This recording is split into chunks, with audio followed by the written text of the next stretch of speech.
Welcome you all my dear students. ಇವತ್ತು previous year question ಪೇಪರ್ನ solve ಮಾಡೋಣ. Previous year question papers ಅಲ್ಲಿ ಕೆ ಎದ್ರೊಳಗಿದ್ದೀವಿ ನಾವು. ಇದು 6ನೇ ಕ್ವಶನ್ ಪೇಪರ್ ನಮ್ಮ ಪ್ಲೇ ಲಿಸ್ಟ್ ಅಲ್ಲಿ ಇರ್ತಕ್ಕಂಥದ್ದು. ಇದು 2015 ಅಲ್ಲಿ ಸಿಕ್ಕಿರ್ 2015 ಅಲ್ಲಿ ಕರೆದಿರ್ತಕ್ಕಂಥ ಕೆ ಎ ಕ್ವಶನ್ ಪೇಪರ್ ಇದು. ಬಟ್ ನನಗೆ ಅಷ್ಟು ಕನ್ಫರ್ಮ್ ಆಗಿ ಗೊತ್ತಿಲ್ಲ ಯಾವ ಪೋಸ್ಟಿಗೆ ಅಂತೇಳಿ. ಈ ಕ್ವಶನ್ ಪೇಪರ್ ನನಗೆ ಸಿಕ್ತು, ಬಟ್ ಕೆ ಎದಂತ ಕನ್ಫರ್ಮ್ ಅದ. ಹೆಂಗೆ ಕನ್ಫರ್ಮ್ ಆಯ್ತು ರೀ ಅಂತಂದರೆ, ಇಲ್ಲಿ ಒಂದು ಪಾಯಿಂಟ್ ಇತ್ತು, ಅದ್ರ ಪ್ರಕಾರ ನನಗಿದು ಕೆ ಎ ಎಕ್ಸಾಮದ್ದೇ ಕ್ವಶನ್ ಪೇಪರ್ ಅಂತ ಗೊತ್ತಾಯಿತು. ಐ ಥಿಂಕ್ ನಾ ಇದನ್ನು ಕೆ ಎ ವೆಬ್ಸೈಟಿಂದ ಡೌನ್ಲೋಡ್ ಮಾಡ್ಕೊಂಡಿರಬೇಕು. ಆದ್ದರಿಂದ ಇದು ಕೆ ಎ ಕಂಡಕ್ಟ್ ಮಾಡಿರೋ question paper, technical question paper 2015 ಅಲ್ಲಿ ಕರೆದಿರ್ತಕ್ಕಂಥದ್ದು. ಈಗ ಇದನ್ನು ನಾವು ಒಂದೊಂದು ನೋಡ್ತಾ ಸಾಲ್ವ್ ಮಾಡ್ತಾ ಹೋಗೋಣ. ರೈಟ್. ಆಲ್ಮೋಸ್ಟ್ ಈ ಕ್ವಶನ್ ಪೇಪರಲ್ಲಿ ಫುಲ್ ಎಲ್ಲ ಥಿಯರಿನೇ ಕೇಳಿಬಿಟ್ಟಿದ್ದಾನೆ. ಜಾಸ್ತಿ ಪ್ರಾಬ್ಲಮೆಟಿಕ್ ಭಾಳ ಕಡಿಮೆ ಇದೆ. ನೋಡೋಣ, ಎಲ್ಲಾದರೂ ಒಂದು ಎರಡು ಬಂದಂಗೆಲ್ಲೇ ಪ್ರಾಬ್ಲಮ್ಸು ಕೂಡ ಸಾಲ್ವ್ ಮಾಡ್ತಾ ಮುಂದಕ್ಕೆ ಹೋಗೋಣ. Web crippling generally occurs at the point where ಅಂತ ಕೇಳ್ತಿದ್ರು ನಾವು. ವೆಬ್ ಕ್ರಿಪ್ಲಿಂಗ್ ಅಂದರೆ, ಈಗ ನಾವು ಸ್ಟೀಲ್ ಸ್ಟ್ರಕ್ಚರ್ಸ್ ಒಳಗಡೆ ಈಗ ವೆಬ್ಸ್ ಅಂತ ಇರ್ತಾವ. ಗರ್ಡರ್ ಅನ್ನೋದಕ್ಕಿಂತ ವೆಬ್ ಇರ್ತಾವ, ಅಂದ್ರೆ ಬೀಮ್ ಸೆಕ್ಷನ್ಸ್ ಹಿಂಗಿರ್ತದ. ಇದು ಈ ಬೀಮ್ ಸೆಕ್ಷನ್ ಕ್ರಾಸ್ ಸೆಕ್ಷನ್ ನೋಡಿದ್ರೆ ಹಿಂಗಿರ್ತದ. ಈ ಕ್ರಾಸ್ ಸೆಕ್ಷನ್ ಅಕಸ್ಮಾತ್ ಆಗಿ ಹಿಂಗಿದ್ದು ಹಿಂಗಾಯ್ತು ಅಂದ್ರೆ ಇದು ಬಕ್ಲಿಂಗ್ ಅಂತಾರೆ. ಅಂದ್ರೆ ನಿಂದು ಕ್ರಾಸ್ ಸೆಕ್ಷನ್ ಹಿಂಗಾಯ್ತು ಅಂದ್ರೆ ಬಕ್ಲಿಂಗ್ ಅಂತಾರೆ. ಬಟ್ ಕ್ರಿಪ್ಲಿಂಗ್ ಅಂತಂದ್ರೆ ಎಲ್ಲೋ ಒಂದು ಕಡೆಗೆ ಸ್ವಲ್ಪ ಹಿಂಗಾಗಿ ಹಿಂಗೆ ಬಂದ್ಬಿಟ್ಟಿರ್ತೈತೆ, ಅಥವಾ ಹಿಂಗಾಗಿತ್ತು ಅಂದ್ರೆ ಇದು ಕ್ರಿಪ್ಲಿಂಗ್ ಅಂತಾರೆ. ಅವ್ರು ಕೇಳಕತ್ತಾರ ವೆಬ್ ಕ್ರಿಪ್ಲಿಂಗ್ ಎಲ್ಲಿ ಆಗ್ತದ ಅಂತ ಕೇಳ್ಯಾರ. ಇದು ವೆಬ್ ಕ್ರಿಪ್ಲಿಂಗ್ ಯಾವಾಗಲೂ ಕಾನ್ಸಂಟ್ರೇಟೆಡ್ ಲೋಡ್ ಏನ್ರ ಇತ್ತಂದ್ರೆ ಅದ್ರ ಕೆಳಗಡೆ ವೆಬ್ ಕ್ರಿಪ್ಲಿಂಗ್ ಆಗ್ತಿರ್ತದೆ. ಹುಡುಕರಿಗೆ option, the concentrated load acts shearing force is in minimum, the bending force is minimum ಅಂತ. Correct option is concentrated load act ಆಗ್ತದೆ. ನೆಕ್ಸ್ಟ್ ಒಂದು, cross staff is an instrument used for. Cross staff ನಾವು surveying ಒಳಗೆ use ಮಾಡ್ತೀವಿ. ಅದನ್ನ ಎದಕ್ಕೆ use ಮಾಡ್ತೀವಿ ಅಂದ್ರೆ ಸೆಟ್ಟಿಂಗ್ ಔಟ್ ದ ರೈಟ್ ಆ್ಯಂಗಲ್ಸಿಗೆ ನಾವು ಯೂಸ್ ಮಾಡ್ತೀವಿ. ಬಟ್ ಅದ ಮೆಜರಿಂಗ್ ಆಫ್ ಬಿಯರಿಂಗ್ ಲೈನ್ಸನ್ನು ನಾವು ಕಂಪಾಸಿಂದ ಯೂಸ್ ಮಾಡ್ತೀವಿ, ಮೆಜರ್ ಮಾಡ್ತೀವಿ. ಕಂಪಾಸ್ ಯಾವುದಾದ್ರೂ ಇರ್ಬೋದು, ಪ್ರಿಸಮ್ಯಾಟಿಕ್ ಕಂಪಾಸ್ ಇರ್ಬೋದು ಅಥವಾ ಸರ್ವೇಯರ್ ಕಂಪಾಸ್ ಇರ್ಬೋದು. ಮೆಜರಿಂಗ್ ಅಪ್ರಾಕ್ಸಿಮೇಟ್ ಹಾರಿಜಾಂಟಲ್ ಆ್ಯಂಗಲ್ಸ್ ಅಂತ, ಹಾರಿಜಾಂಟಲ್ ಆ್ಯಂಗಲ್ಸ್ಗೂ ಕೂಡ ಕಂಪಾಸ್ ಯೂಸ್ ಮಾಡಿ ಸ್ವಲ್ಪ ಕ್ಯಾಲ್ಕುಲೇಷನ್ ಮಾಡ್ತೀವಿ. Therefore C is the right answer. ಮೂರನೇ ಕ್ವಶನ್ ಅದ, the material is said to be a perfectly elastic ಅಂತ. ಕಂಪ್ಲೀಟಾಗಿ ಪರ್ಫೆಕ್ಟಾಗಿ ಎಲಾಸ್ಟಿಕ್ ಇರಬೇಕಿತ್ತಂದ್ರೆ ಏನಂದ್ರೆ ಅದಕ್ಕೆ ಫೋರ್ಸ್ ಅಪ್ಲೈ ಮಾಡಿ ಅದನ್ನ ಬಿಟ್ರೆ, ರಿಮೂವ್ ಮಾಡಿದ್ರೆ ವಾಪಸ್ ಏನಾಗ್ತದೆ ಇದರದ್ದು ಒರಿಜಿನಲ್ ಶೇಪ್ ಆ್ಯಂಡ್ ಸೈಜ್. ಇದನ್ನ ನೋಡೋಣ. It regains its original shape on removal of total of the load ಅಂತೆ. ಇದು ಕರೆಕ್ಟ್ ಅನಿಸ್ತಾ ಇದೆ. Then it regains original shape partially ಅಂತೆ, partially or removal of the load ಅಂತ. ಇದಕ್ಕೆ ಎಲಾಸ್ಟೋ ಪ್ಲಾಸ್ಟಿಕ್ ಅಂತ ಕರಿತೀವಿ ನಾವು. ಇದಕ್ಕೆ ಪರ್ಫೆಕ್ಟ್ಲಿ ಎಲಾಸ್ಟಿಕ್ ಅನ್ನಂಗಿಲ್ಲ, ಎಲಾಸ್ಟೋ ಪ್ಲಾಸ್ಟಿಕ್ ಅಂತಾರೆ. ಸ್ವಲ್ಪ ರೀಗೇನ್ ಆಗ್ತದ, ಸ್ವಲ್ಪ ಹಂಗೆ ಉಳ್ಕೊಂತದ. ಇದು ಅಲ್ಲ, partial removal of the load. Okay, it regains its original shape partially, ಹಂಗದು partially on removal of the load ಅಂತ ಹೇಳಿದಾರೆ. ಸೇಮ್ ಎಲಾಸ್ಟೋ ಪ್ಲಾಸ್ಟಿಕ್ ಆಗ್ತದೆ. It transforms into a shape which is completely different from its original shape. It transforms into a shape which is completely different ಅಂತ ಅಂದ್ರೆ ಇದು plastic ಆಯ್ತಿದ್ದು, purely plastic ಆಯ್ತಿದ್ದು. therefore this is also wrong answer. ಇದನ್ನ ಬಿಡ್ರಿ. therefore A is the right answer. Next ಇಲ್ಲಿ, when the bubble of a level tube of a level remains central ಅಂತ ಕೇಳ್ತಿದ್ರು. ಇಲ್ಲಿ ನಮಗೆ ಬಬಲ್ ಟ್ಯೂಬ್ಸ್ ಏನಿರ್ತಾವ ಅಂದ್ರೆ ವರ್ಟಿಕಲ್ ಸರ್ಕಲ್ ಅಂತ ಮ್ಯಾಲೆ ಇರ್ತದ, ಆಮೇಲೆ ಹಾರಿಜಾಂಟಲ್ ಸರ್ಕಲ್ ಅಂತ ಒಂದಿರ್ತದ. ಇದು ಯಾವುದಂತ ಥಿಯೋಡ್ ಅಲ್ಲಿ. ಬಟ್ ಇಲ್ಲಿ ಲೆವೆಲ್ ಅಂದಾರ, ನೋ ಪ್ರಾಬ್ಲಮ್, ಅದು ಥಿಯೋಡ್ ಲೈಟ್ ಇರ್ಬೋದು ಅಥವಾ ಡಂಪಿ ಲೆವೆಲ್ ಇರ್ಬೋದು. ಅದ್ರ ಒಳಗಡೆ ಒಂದು ಲೆವೆಲ್ ಟ್ಯೂಬಲ್ಲಿ ಒಂದು ಬಬಲ್ ಇರ್ತೈತಿ. ಆ ಬಬಲ್ ಅನ್ನು ಏನು ಮಾಡಿರ್ತಾರೆ ಅಂತಂದ್ರೆ ಸೆಂಟರ್ ಮಾಡ್ಕೊಳ್ತಾರೆ. ಸೆಂಟರ್ ಮಾಡ್ಕೊಳೋದ್ರಿಂದ ಏನಾಗುತ್ತೆ ಅಂದ್ರೆ ಭಾಳ important, line of sight horizontal ಆಗ್ತದ, axis of telescope is horizontal ಆಗ್ತದ, ಲೈನ್ ಆಫ್ ಕೊಲಿಮೇಷನ್ ಹಾರಿಜಾಂಟಲ್ ಆಗ್ತದ, geometrical axis of the telescope is horizontal ಆಗ್ತದ. ಬಟ್ ಇವಿಷ್ಟರ ಒಳಗಡೆ ನೀವು ಕರೆಕ್ಟಾಗಿ ಯೋಚನೆ ಮಾಡಿದ್ರೆ ಅಂದ್ರೆ ಅಷ್ಟರದ್ದು ಡೆಫಿನಿಷನ್ ನೋಡಿದ್ರೆ ಒಂದು ಸ್ವಲ್ಪ ಸೇಮ್ ಅಂತ ಅನಿಸ್ತಾ ಇದ್ದಾವೆ. ಅರ್ಥಾಯ್ತಾ? ಯಾವ್ದಿರ್ಬೋದು ಇದಕ್ಕೆ answer? D.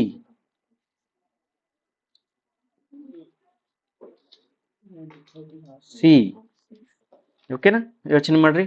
Line of site ಅಂದ್ರೆ ಏನಂತ ಹೇಳ್ತೀನಿ ನೋಡ್ರಿ. ಹಿಂಗೊಂದು ಕಣ್ಣಿನ ಪೀಸ್ ಇರ್ತದ, ನಿಮ್ಮ ಕಣ್ಣು ಇರ್ತದ, ಕಣ್ಣಿನಿಂದ ಒಂದು ರೇಸ್ ಹೋಗ್ತದ. ಇದು ಒಂದು ಥಿಯೋಡ್ ಲೈಟ್ ಇರ್ತದ ಅಥವಾ ಡಂಪಿ ಲೆವೆಲ್ ಇರ್ತದ.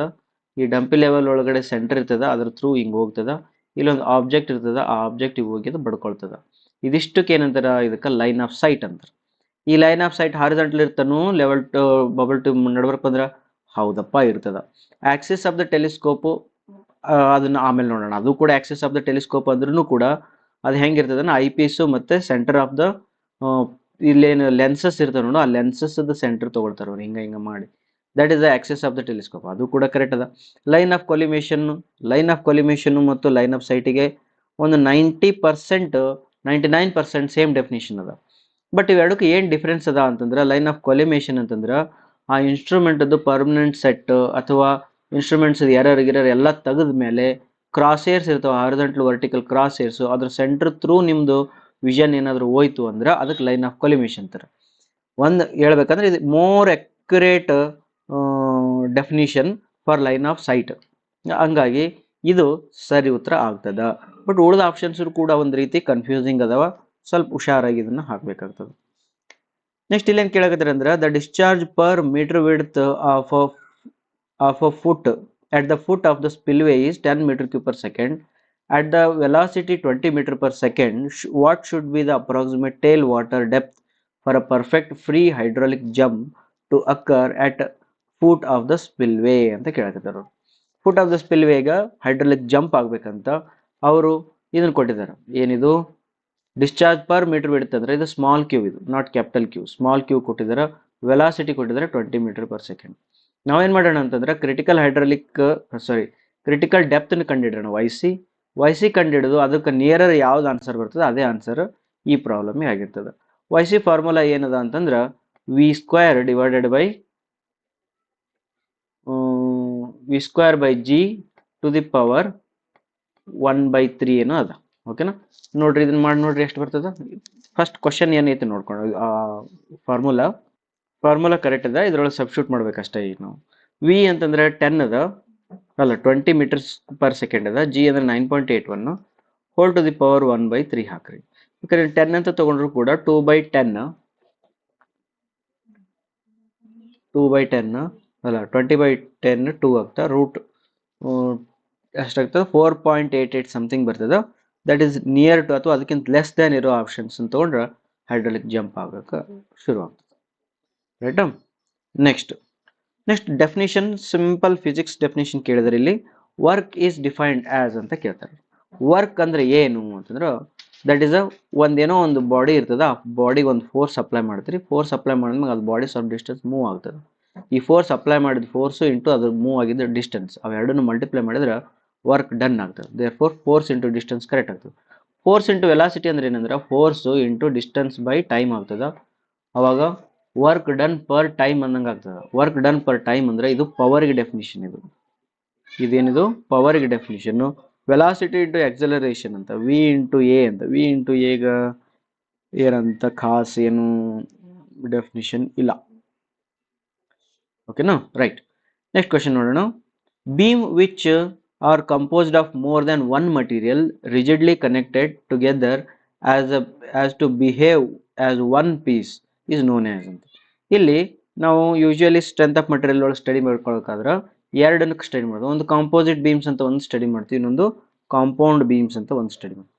ಕಾಂಪೋಸಿಟ್ ಅನ್ನೋದು ಹೆಂಗಂತಂದ್ರೆ ನೀ ಎರಡು ಡಿಫರೆಂಟ್ ಮಟೀರಿಯಲ್ಸ್ನ ತಗೊಂಡು, ಹೆಂಗಂದ್ರೆ ಸ್ಟೀಲು ಮತ್ತು ಕಾಂಕ್ರೀಟ್ ಅಪ್ಪ. ಸ್ಟೀಲು ಮತ್ತು ಕಾಂಕ್ರೀಟ್ ಏನಿದೆ ಡಿಫರೆಂಟ್ ಮಟೀರಿಯಲ್ಸ್. ಈ ಡಿಫರೆಂಟ್ ಮಟೀರಿಯಲ್ಸನ್ನು ತಗೊಂಡು ಒಂದೇ ಅನ್ನೋ ಒಂದು ಕಾಲಮ್ ಅಥವಾ ಬೀಮನ್ನು ತಯಾರು ಮಾಡ್ತೀವಿ. ಇದು ಕಾಂಪೋಸಿಟ್ ಬೀಮ್ಸ್ ಅಂತ ಅಥವಾ ಕಾಂಪೋಸಿಟ್ ಸ್ಟ್ರಕ್ಚರ್ಸ್ ಅಂತ ಕರೀತಾರೆ. ಕಾಂಪೌಂಡ್ ಅಂತಂದ್ರೆ ಏನು ಅಂತಂದ್ರೆ ಸೇಮ ಇರ್ತಾವೆ. ಇದೊಂದು ಸ್ಟೀಲ್ ಪ್ಲೇಟ್, ಇನ್ನೊಂದು ಸ್ಟೀಲ್ ಪ್ಲೇಟ್, ಇನ್ನೊಂದು ಸ್ಟೀಲ್ ಪ್ಲೇಟ್, ಇನ್ನೊಂದು ಸ್ಟೀಲ್ ಪ್ಲೇಟ್ ಅಷ್ಟನ್ನು ಕೂಡಿಸಿ ಕ್ಲ್ಯಾಂಪ್ ಮಾಡಿದೆ ಅಂದ್ರೆ ಕಾಂಪೌಂಡ್ ಅಂತ. ದೇರ್ಫೋರ್ ಇದು ಇಲ್ಲೇನಂದ್ರೆ one composed of more than one material ಅಂತ ಹೇಳ್ಯಾರಂದ್ರೆ ಅದರ ಅರ್ಥ ಕಾಂಪೋಸಿಟ್ ಬೀಮ್ಸು ಕರೆಕ್ಟ್ ಆನ್ಸರ್ ಆಗ್ತದೆ. ಓಕೆನಾ, next design of RCC cantilever beam is based on the resultant force at. Resultant force cantilever ಒಳಗೆ ಎಲ್ಲಿ ತಗೊಂತಾರ? ಫಿಕ್ಸ್ಡ್ ಅಲ್ಲೇನೆ ಜಾಸ್ತಿ ಇರ್ತದೆ. ದೇರ್ಫೋರ್ ಜಾಸ್ತಿ ಫಿಕ್ಸ್ಡ್ ಅಲ್ಲಿ ತಗೊಳ್ಳೋದ್ರಿಂದ fixed end is right answer. Free end ಅಲ್ಲ, ಮಿಡ್ ಸ್ಪ್ಯಾನ್ ಅಲ್ಲ, ಮಿಡ್ ಸ್ಪ್ಯಾನ್ ಅಲ್ಲ.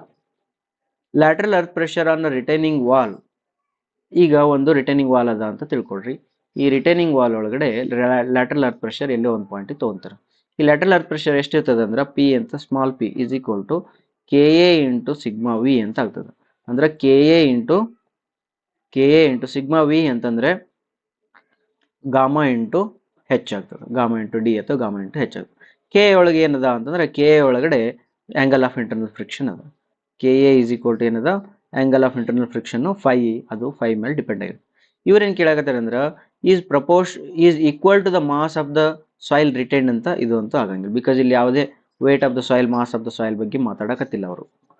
ನೆಕ್ಸ್ಟ್ ಏನಂದ್ರೆ proportional to the depth of the soil ಅಂತೆ, ಇದು ಕರೆಕ್ಟ್ ಅನಿಸ್ತದೆ, because this your P is directly proportional to H ಇರೋದ್ರಿಂದ ಇದು ನಿಮ್ಗೆ ಕರೆಕ್ಟ್ ಅಂತ ಅನ್ಸ್ಲಿಕ್ಕೆ ಶುರು ಮಾಡ್ತದೆ. ಓಕೆ, ಮೂರನೇದು proportional to the square of the depth of the soil ಅಂತ. ಸ್ಕ್ವೇರ್ ಆಫ್ ದ ಡೆಪ್ತ್ ಬರಂಗಿಲ್ಲ. ಅದು ಸ್ವಲ್ಪ ನಿಮ್ಗೆ ಕನ್ಫ್ಯೂಸ್ ಮಾಡ್ತಕ್ಕಂಥ ಟರ್ಮ್ ಅದ. P is equal to capital P, ಇದು capital P is equal to half into gamma H square ಬರ್ತದ. K A into gamma H square ಬರ್ತದ. ಇದನ್ನ ಏನಾದರೂ ಓದಿದ್ರಿ ಅಂದ್ರೆ ಸರ್ ಮತ್ತೆ ಇದು ಸ್ಕ್ವೇರ್ ಆಫ್ ದ ಡೆಪ್ತ್ ಆಗುತ್ತಲ್ರಿ ಅಂತ ಹೇಳ್ಬೋದು. ಇದು ಟೋಟಲ್ ಪ್ರೆಷರ್ ಇಕ್ವೇಶನ್. ಬಟ್ ಅವಾಗ ಕೇಳಾಕತ್ತೇನ ಬರೀ ಲ್ಯಾಟರಲ್ ಅರ್ತ್ ಪ್ರೆಷರ್ ಅಷ್ಟೇ. ಆದ್ರಿಂದ ನಾವು lateral earth pressure small P ಹೇಳ್ಬೇಕಾಗ್ತದ. Directly proportional to H correct option ಆಗ್ತದೆ. Proportional to the internal friction of the soil ಅಂತ ಹೇಳ್ತಿದ್ರ. ಪ್ರಪೋರ್ಷನಲ್ ಅಲ್ಲ, ಅದು ಇನ್ವರ್ಸ್ಲಿ ಪ್ರಪೋರ್ಷನಲ್ ಆಗ್ತದ. ದೇರ್ಫೋರ್ ಇದನ್ನು ಕೂಡ ಕ್ಯಾನ್ಸಲ್ ಮಾಡೋಣ. B is the right answer for 9th question. Next 10ನೇ ಕ್ವಶನ್ ನೋಡೋಣ. Stones used for ornamental work should be. Ornamental ವರ್ಕಿಗೆ ಯೂಸ್ ಮಾಡ್ತಕ್ಕಂಥ ಸ್ಟೋನ್ಗಳು ಸಾಫ್ಟ್ ಸ್ಟೋನ್ಸ್ಗಳು ಇರ್ತವೆ, ನೆನ್ಪಿಟ್ಕೊಳ್ರಿ. ಫ್ಲಾಟ್ ಸ್ಲ್ಯಾಬ್ ಈಸ್ ಸಪೋರ್ಟೆಡ್ ಅಂತ, ಈಸ್ ಸಪೋರ್ಟೆಡ್ ಎಲ್ಲಿ? ಫ್ಲಾಟ್ ಸ್ಲ್ಯಾಬ್ ಅಂದ್ರೆ ಏನು ಹೇಳ್ರಿ, ಪೂರ್ತಿ ಒಂದು ಸ್ಲ್ಯಾಬ್ ಇರ್ತದೆ ಹಿಂಗೆ. ಆ ಸ್ಲ್ಯಾಬಿಗೆ ಬರೀ 4 ಕಾಲಮು ಅಥವಾ 5 ಕಾಲಮ್ಸ್ ಅಷ್ಟೇ ಕೊಟ್ಟಿರ್ತಾರೆ, ಬೀಮ್ಸ್ ಇರಂಗಿಲ್ಲ ಅದ್ರೊಳಗಡೆ. ಬಟ್ ಯೂಶಲಿ ಏನು ಮಾಡ್ತಾರೆ ಅಂದ್ರೆ ಈ ಕಾಲಮ್ಸ್ ಹಿಂಗೆ ಕೊಟ್ಟು ಡೈರೆಕ್ಟ್ಲಿ ಲೋಡ್ ಭಾಳ ಆಗುತ್ತೆ ಅಂತೇಳಿ ಇದಕ್ಕೆ ಏನು ಮಾಡ್ತಾರೆ, ಕಾಲಮ್ ಹೆಡ್ ಅಂತ ತಯಾರು ಮಾಡ್ತಾರೆ. ಓಕೆ, ಹಾಗಾದ್ರೆ ಫ್ಲಾಟ್ ಸ್ಲ್ಯಾಬ್ ಅಂದ್ರೆ ಏನ್ರಿ? Flat slabs which are resting on the columns ಆಗ್ತಾವೆ. ಆನ್ ಬೀಮ್ಸ್ ಅಂತೂ ಆಗಂಗಿಲ್ಲ. ಆನ್ ಕಾಲಮ್ಸ್ ಕರೆಕ್ಟ್ ಐತಿ. ಆನ್ ಬೀಮ್ಸ್ ಅಂಡ್ ಕಾಲಮ್ಸ್ ಆಗಂಗಿಲ್ಲ. On columns monolithically built with slab ಅಂತ ಇದನ್ನು ಕರೆಕ್ಟ್ ಐತಿ. ಹಂಗಾರೆ ಬಿ ಮತ್ತು ಡಿ ಒಳಗಡೆ ಕರೆಕ್ಟ್ ಆಪ್ಷನ್ ತೆಗಿಬೇಕಾದ್ರೆ ಯಾವಾಗ ನೆನ್ಪಿಟ್ಕೊಳ್ರಿ, ಫ್ಲಾಟ್ ಸ್ಲ್ಯಾಬ್ ಮಾಡಬೇಕಾದ್ರೆ ಮೊನೋಲಿಥಿಕಲಿ ಮಾಡಬೇಕು. ಕಾಲಮ್ಸ್ ಮತ್ತು ಸ್ಲ್ಯಾಬ್ಸ್ ಅನ್ನು ಒಂದೇ ಟೈಮಲ್ಲಿ ಹಾಕಬೇಕು. ಆದ್ದರಿಂದ D is the right answer compare to B. Therefore okay, 12ನೇ ಕ್ವಶನ್ಗೆ ಹೋಗೋಣ. ಈಗ 12ನೇ ಕ್ವಶನ್ ಏನಂದ್ರೆ basic unit of thermodynamic temperature.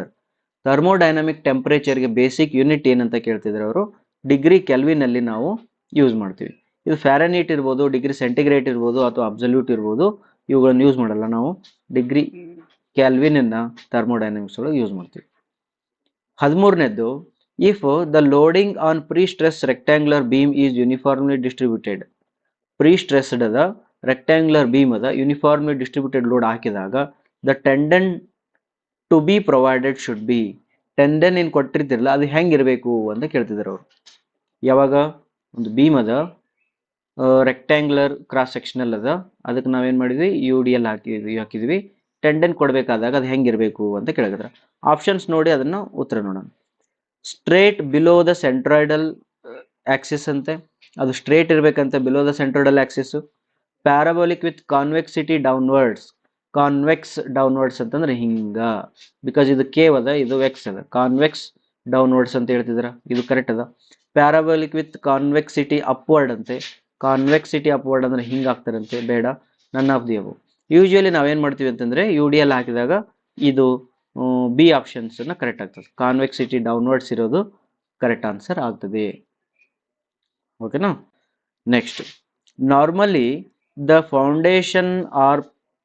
foundations are placed below the ground level in order to increase strength, increase convenience, provide stability to the structure. None of the above ಅಂತ. Foundations ಏನಂತ, foundations are placed below the ground level in order to. Foundations ಅಂತೂ ground level ಕೆಳಗಡೆನೆ ಹಾಕ್ತಾರ, ಅದು ಎಲ್ಲರಿಗೂ ಗೊತ್ತದ. But ಎದಕ್ಕೆ ನಾವಲ್ಲಿ ಇನ್ಕ್ರೀಸ್ ಸ್ಟ್ರೆಂತ್ ಅಂದ್ರೆ ಎದ್ರ ಸ್ಟ್ರೆಂತ್ ಇನ್ಕ್ರೀಸ್ ಮಾಡ್ತೀರಿ ನೀವು, ಅದ್ರ ಬಗ್ಗೆ ಏನು ಹೇಳಿಲ್ಲ. ಸಾಯಿಲ್ ಸ್ಟ್ರೆಂತ್ ಏನಾದ್ರು ಇನ್ಕ್ರೀಸ್ ಆಗ್ತದ, ನಾವಾಗ ಏನು ಇನ್ಕ್ರೀಸ್ ಮಾಡ್ತಾ ಇಲ್ಲ, ದೇರ್ಫೋರ್ ಇದು ಅಪ್ರೋಪ್ರಿಯೇಟ್ ಅಲ್ಲ. ಇನ್ಕ್ರೀಸ್ ಕನ್ವೀನಿಯನ್ಸ್ ಅಂತ, ಕನ್ವೀನಿಯನ್ಸ್ಗೆ ಇದಕ್ಕೆ ಸಂಬಂಧ ಇಲ್ಲ. ಪ್ರೊವೈಡ್ ಅ ಸ್ಟೆಬಿಲಿಟಿ, ಯಾವಾಗಲೂ ಅದು ಕರೆಕ್ಟ್. ನೀವು ಮನೆಯನ್ನ ಒಂದು ಗ್ರೌಂಡ್ ಮೇಲೆ ಹಿಂಗೆ ಕಟ್ಟಿಬಿಟ್ರೆ ಸರಿ ಇರಲ್ಲ, ಅದು ಸ್ವಲ್ಪ ಒಳಗಡೆ ಏನು ಮಾಡ್ತೀವಿ, ಡೆಪ್ತ್ ಒಳಗೆ ಹೋಗಿ ಹಾಸ್ಟ್ ಆಟ ಬರಲ್ಲಿ ಹಾಕಿದ್ರೆ ಈ ಟೋಟಲ್ ಎಂಟೈರ್ ಬಿಲ್ಡಿಂಗಿಗೆ ಸ್ಟೆಬಿಲಿಟಿ ಸಿಗ್ತದೆ. Therefore C is the right answer. Which factors influence the workability of concrete without sacrificing strength. ನೋಡ್ರಿ, ಸ್ಟ್ರೆಂತ್ ಸ್ಯಾಕ್ರಿಫೈಸ್ ಮಾಡದೆ ವರ್ಕ್ಯಾಬಿಲಿಟಿನ ಹೆಚ್ಚಿಗೆ ಮಾಡ್ಬೇಕಂತ. ಯೂಶಲಿ ನಾವೇನ್ ಮಾಡ್ತೀವಿ ಅಂದ್ರೆ ನೀರು ಜಾಸ್ತಿ ಹಾಕೋದ್ರಿಂದ ಏನಾಗುತ್ತೆ, ವರ್ಕ್ಯಾಬಿಲಿಟಿ ಜಾಸ್ತಿ ಆಗುತ್ತೆ. ಸ್ಟ್ರೆಂತ್ ಏನಾಗ್ತದ, ಕಡಿಮೆ ಆಗ್ಲಿಕ್ಕೆ ಶುರು ಆಗ್ತದೆ. ಹಾಗಾಗಿ ನಾವು ಎಂಥ ಆಪ್ಷನ್ ಹುಡುಕ್ಬೇಕಂದ್ರೆ ವರ್ಕ್ಯಾಬಿಲಿಟಿ ಜಾಸ್ತಿ ಆಗಬೇಕು ಬಟ್ ಸ್ಟ್ರೆಂತ್ ಕಡಿಮೆ ಆಗ್ಬಿಡುದು. Fine aggregates only. ನೋಡಿ, ಸ್ಟ್ರೆಂತ್ ಯಾರು ಕೊಡ್ತಾರಪ್ಪ, ಸ್ಟ್ರೆಂತ್ ಯಾರು ಕೊಡ್ತಾರ ಅಂತಂದ್ರೆ ಕೋರ್ಸ್ ಅಗ್ರಿಗೇಟ್ಗಳು ಕೊಡ್ತಾವ. ಫೈನ್ ಅಗ್ರಿಗೇಟ್ಸ್ ಓನ್ಲಿ ಯೂಸ್ ಮಾಡಿದ್ರಿ ಅಂತಂದ್ರೆ ವರ್ಕ್ಯಾಬಿಲಿಟಿ ಜಾಸ್ತಿ ಆಗುತ್ತಾ ಗೊತ್ತದ, ಬಟ್ ಸ್ಟ್ರೆಂತ್ ಸ್ಯಾಕ್ರಿಫೈಸ್ ಆಗ್ತದ, ಬೇಡ. Quantity of mixing water only ಅಂತ ನಾ ಆಲ್ರೆಡಿ ಹೇಳಿದೆ, ನೀರು ಹೆಚ್ಚಿಗೆ ಮಾಡೋದ್ರಿಂದ ವರ್ಕ್ಯಾಬಿಲಿಟಿ ಜಾಸ್ತಿ ಆಗ್ತದ ಬಟ್ ಸ್ಟ್ರೆಂತ್ ಸಿಗಂಗಿಲ್ಲ.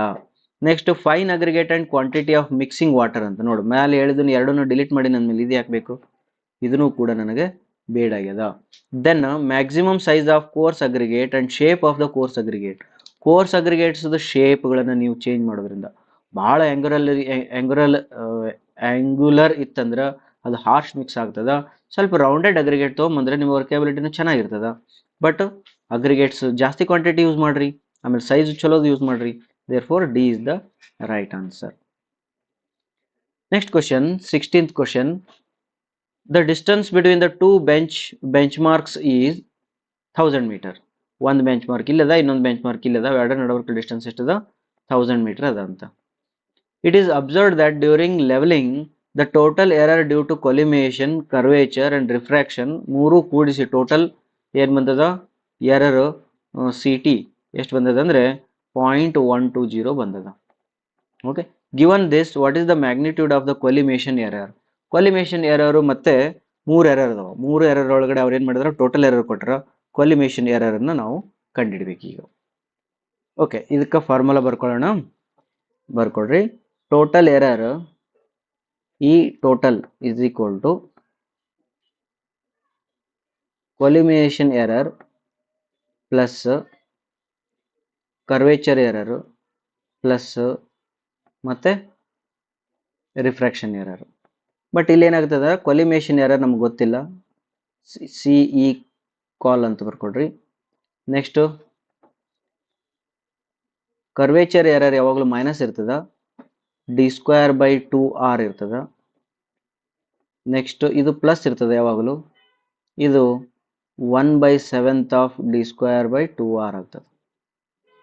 ಈಗ ಇದರೊಳಗಡೆ r is equal to 6370 radius of the earth.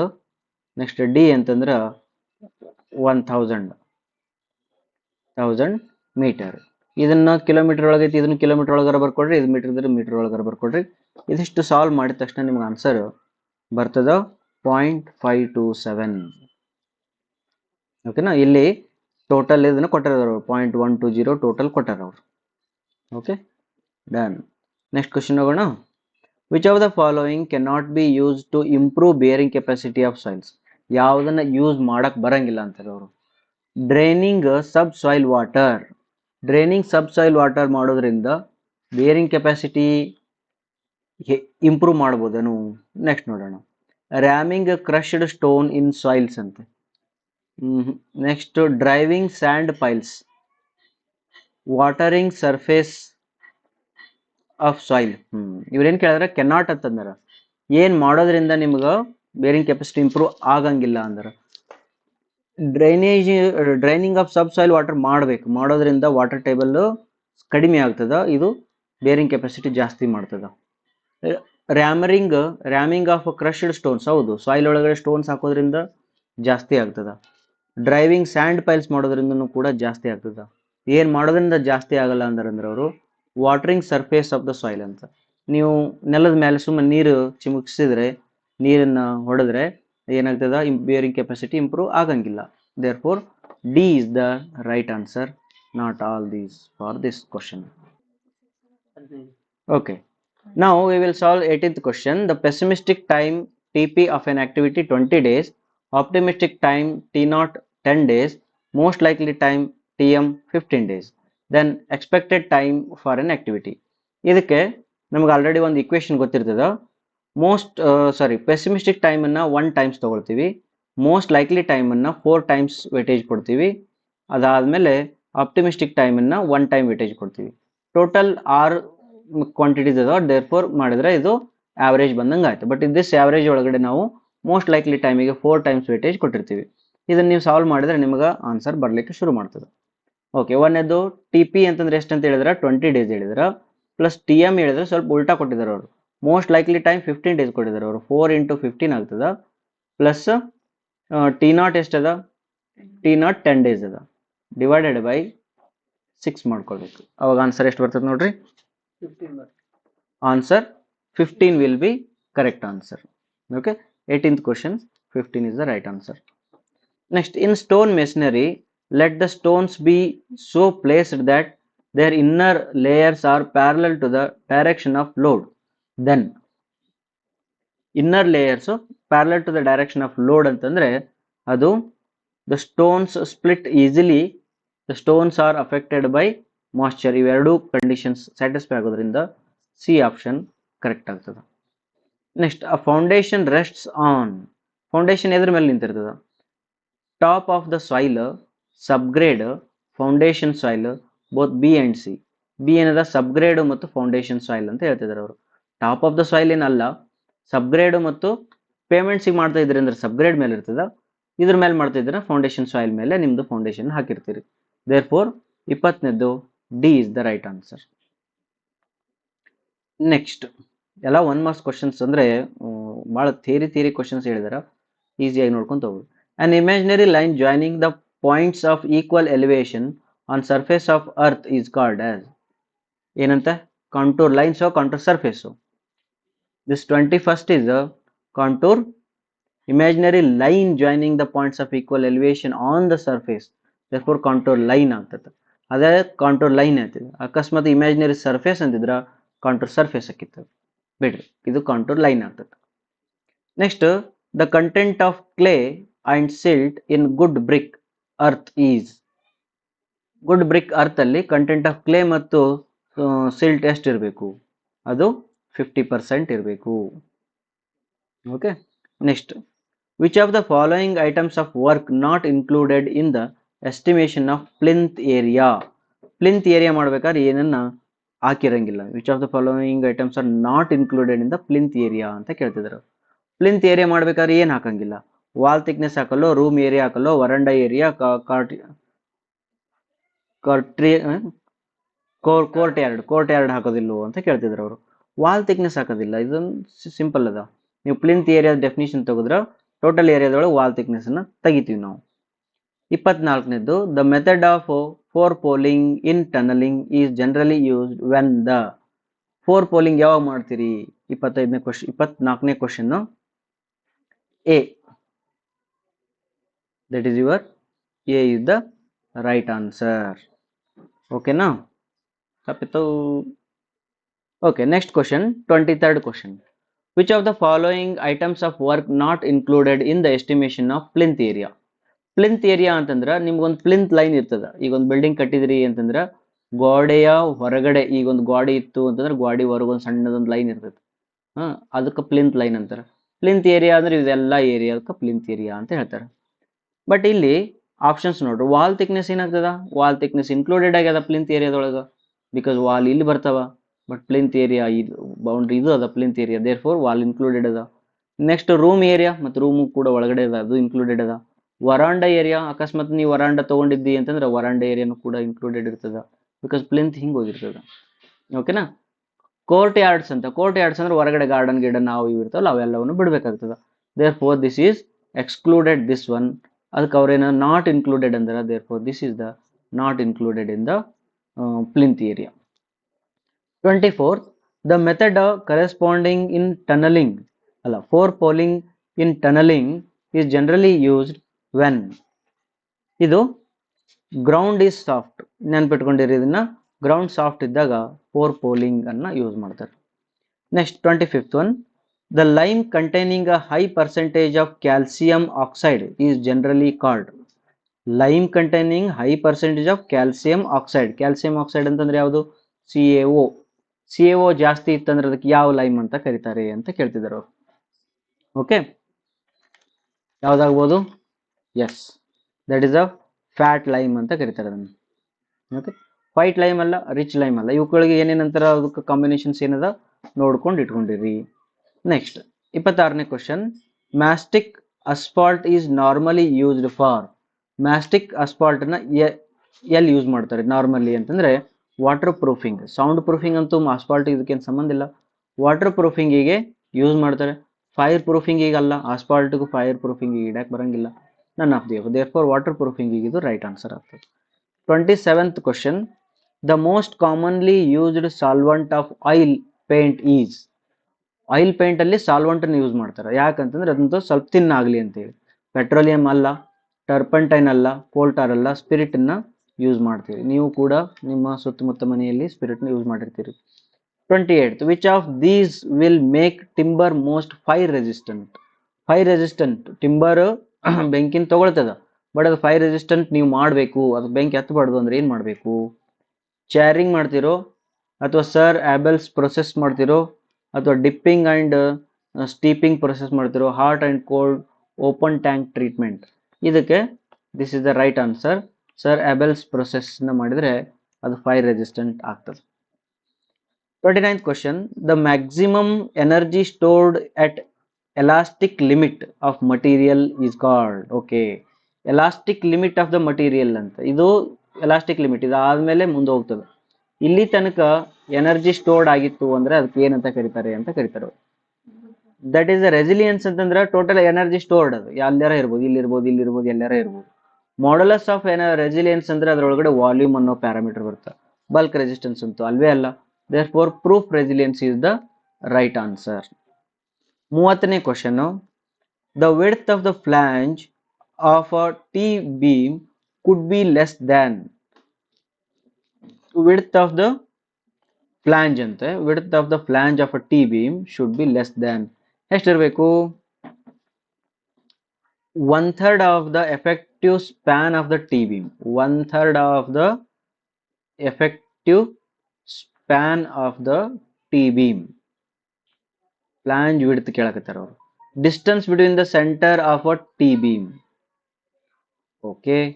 Then breadth of a rib plus 12 times the thickness of the slab. Least of the above 3. ಇವು ಮೂರನ್ನು ಬರೆದಿದ್ದಾರ, ಮೂರರೊಳಗಡೆ ಮಿನಿಮಮ್ ಯಾವ್ದು ಇರ್ತದೆ ಅದನ್ನು ನಾವು ತಗೊಳ್ಬೇಕಾಗ್ತದೆ. ರೈಟಾ? ಇದಕ್ಕೊಂದು ಡಯಾಗ್ರಾಮ್ ಹಾಕಿ ನೋಡೋಣ. ಇದರಲ್ಲಿ ಒಂದೇದೇನಂದ್ರೆ 1/3 of the effective span of the T beam ಅಂತ, ಅಂದ್ರೆ ನಿಮ್ದು ಒಂದು ಟಿ ಬೀಮ್ ಇರ್ತದ, ಇದು ಒಂದು ಟಿ ಬೀಮ್ ಹಿಂಗಿತ್ತು ಅಂತಂದ್ರೆ ಇದ್ರದ್ದು ಸ್ಪ್ಯಾನ್ ಇರ್ತದ ಉದ್ದ, ಆ ಸ್ಪ್ಯಾನದ್ದು 1/3 ತಗೊಳ್ಬೇಕಂತ. ಅದು ಒಂದು ಹೇಳ್ತಾರ, ಬಟ್ 1/3 ಭಾಳ ಆಯ್ತು, ಹೌದಾ? ಇಷ್ಟು ಅಗಲ, this is the width of the flange ಇರ್ಬೇಕಂತ. ಓಕೆ, ಅಂದ್ರೆ ವಿಡ್ತ್ ಆಫ್ ದ ಫ್ಲಾಂಜ್ ಭಾಳ ಅಗಲ ಆಯ್ತು, ಇದು ಒಂದು ಆಪ್ಷನ್. ಎರಡನೇದು distance between the centre of the T beams ಅಂತಂದ್ರೆ ಇನ್ನೊಂದು ಟಿ ಬೀಮ್ ಇಲ್ಲಿ ಇದ್ದಿತ್ತು ಅಂತ ತಿಳ್ಕೊಳ್ರಿ. ಇಲ್ಲೊಂದು ಟಿ ಬೀಮ್ ಇದ್ದಿತ್ತು ಅಂತಂದ್ರೆ ಇವೆರಡರ ನಡಬೇಕು ಡಿಸ್ಟೆನ್ಸ್ ಅಂತೆ. ಇವೆರಡರ ನಡಬೇಕು ಡಿಸ್ಟೆನ್ಸ್ ಈಸ್ ಈಕ್ವಲ್ ಟು ಇದು ವಿಡ್ತ್ ಇರ್ಬೇಕಂತ. ಅಂದ್ರೆ ಹೆಂಗ ಅಂದ್ರೆ ಇದ್ರ ಅರ್ಥ ನಿಮ್ದು ಟೋಟಲ್ ಸ್ಲ್ಯಾಬ್ ಅರ್ಧ ಸ್ಲ್ಯಾಬ್ ಟಿ ಬೀಮ್ ತಗೋಬೇಕು ಹಿಂಗ, ಹೌದಾ? ಇದಿಷ್ಟು ಮತ್ ಇದಿಷ್ಟು ಹಿಂಗ್ ತಗೊಂಡಿದ್ದೆ ಅಂದ್ರೆ ಏನಾಗ್ತದ, the centre to centre distance ಮತ್ತು ಈ ಡಿಸ್ಟೆನ್ಸ್ ಎರಡು ಏನಾಯ್ತು, ಫ್ಲಾಂಜ್ ಡಿಸ್ಟೆನ್ಸ್ ಸೇಮ್ ಆಯ್ತು. ಹಂಗೆ ತಗೋ ಅಂತ ಹೇಳಕತ್ತಾರ ಅವ್ರು. Okay, width of the rib ಅಂದ್ರೆ ಇದು ವಿಡ್ತ್ ಆಫ್ ದ ರಿಬ್ ಅದ, ಅದು BW ಅಂತನ್ರಿ, plus 12 times the thickness of the slab. ಇದನ್ನು ಕೊಟ್ಟಾರ IS ಕೊಡೊಳಗೆ. ಬಟ್ ಇವು ಮೂರೊಳಗಡೆ ಯಾವ್ದು ಲೀಸ್ಟ್ ಇರ್ತದಲ್ಲ ಅದನ್ನ ನಾವು ಕೊಡ್ತೀವಿ. therefore D is the right answer. Live load varies in magnitude, varies in position, is expressed as uniformly distributed load. All of the above. 31ನೇದು varies magnitude, live load magnitude vary ಆಗ್ಬೋದು, ಒಂದೇ fix ಅಂತ ಇರಂಗಿಲ್ಲ. Varies ಇನ್ position, position ಒಳಗೂ ಕೂಡ live load, ಅದಕ್ಕೆ live load ಒಳಗಡೆ primary live load, secondary live loads ಅಂತ ಬರ್ತಾವೆ. ಹಾಗಾಗಿ varies in position is also correct. Is expressed as a uniform distributed load, correct ಐತಿ. ಸಮ್ಟೈಮ್ಸ್ ನೀವು ಮನಿ ಒಳಗಡೆ ಯಾವ ಅಕ್ಕಿ, ಜೋಳ, ಅವುಗಳ ಚೀಲ, ಸಿಮೆಂಟ್ ಹರಿವಿದ್ರಿ ಅಂದ್ರೆ that is also uniform distributed live load. therefore all the above is the right answer.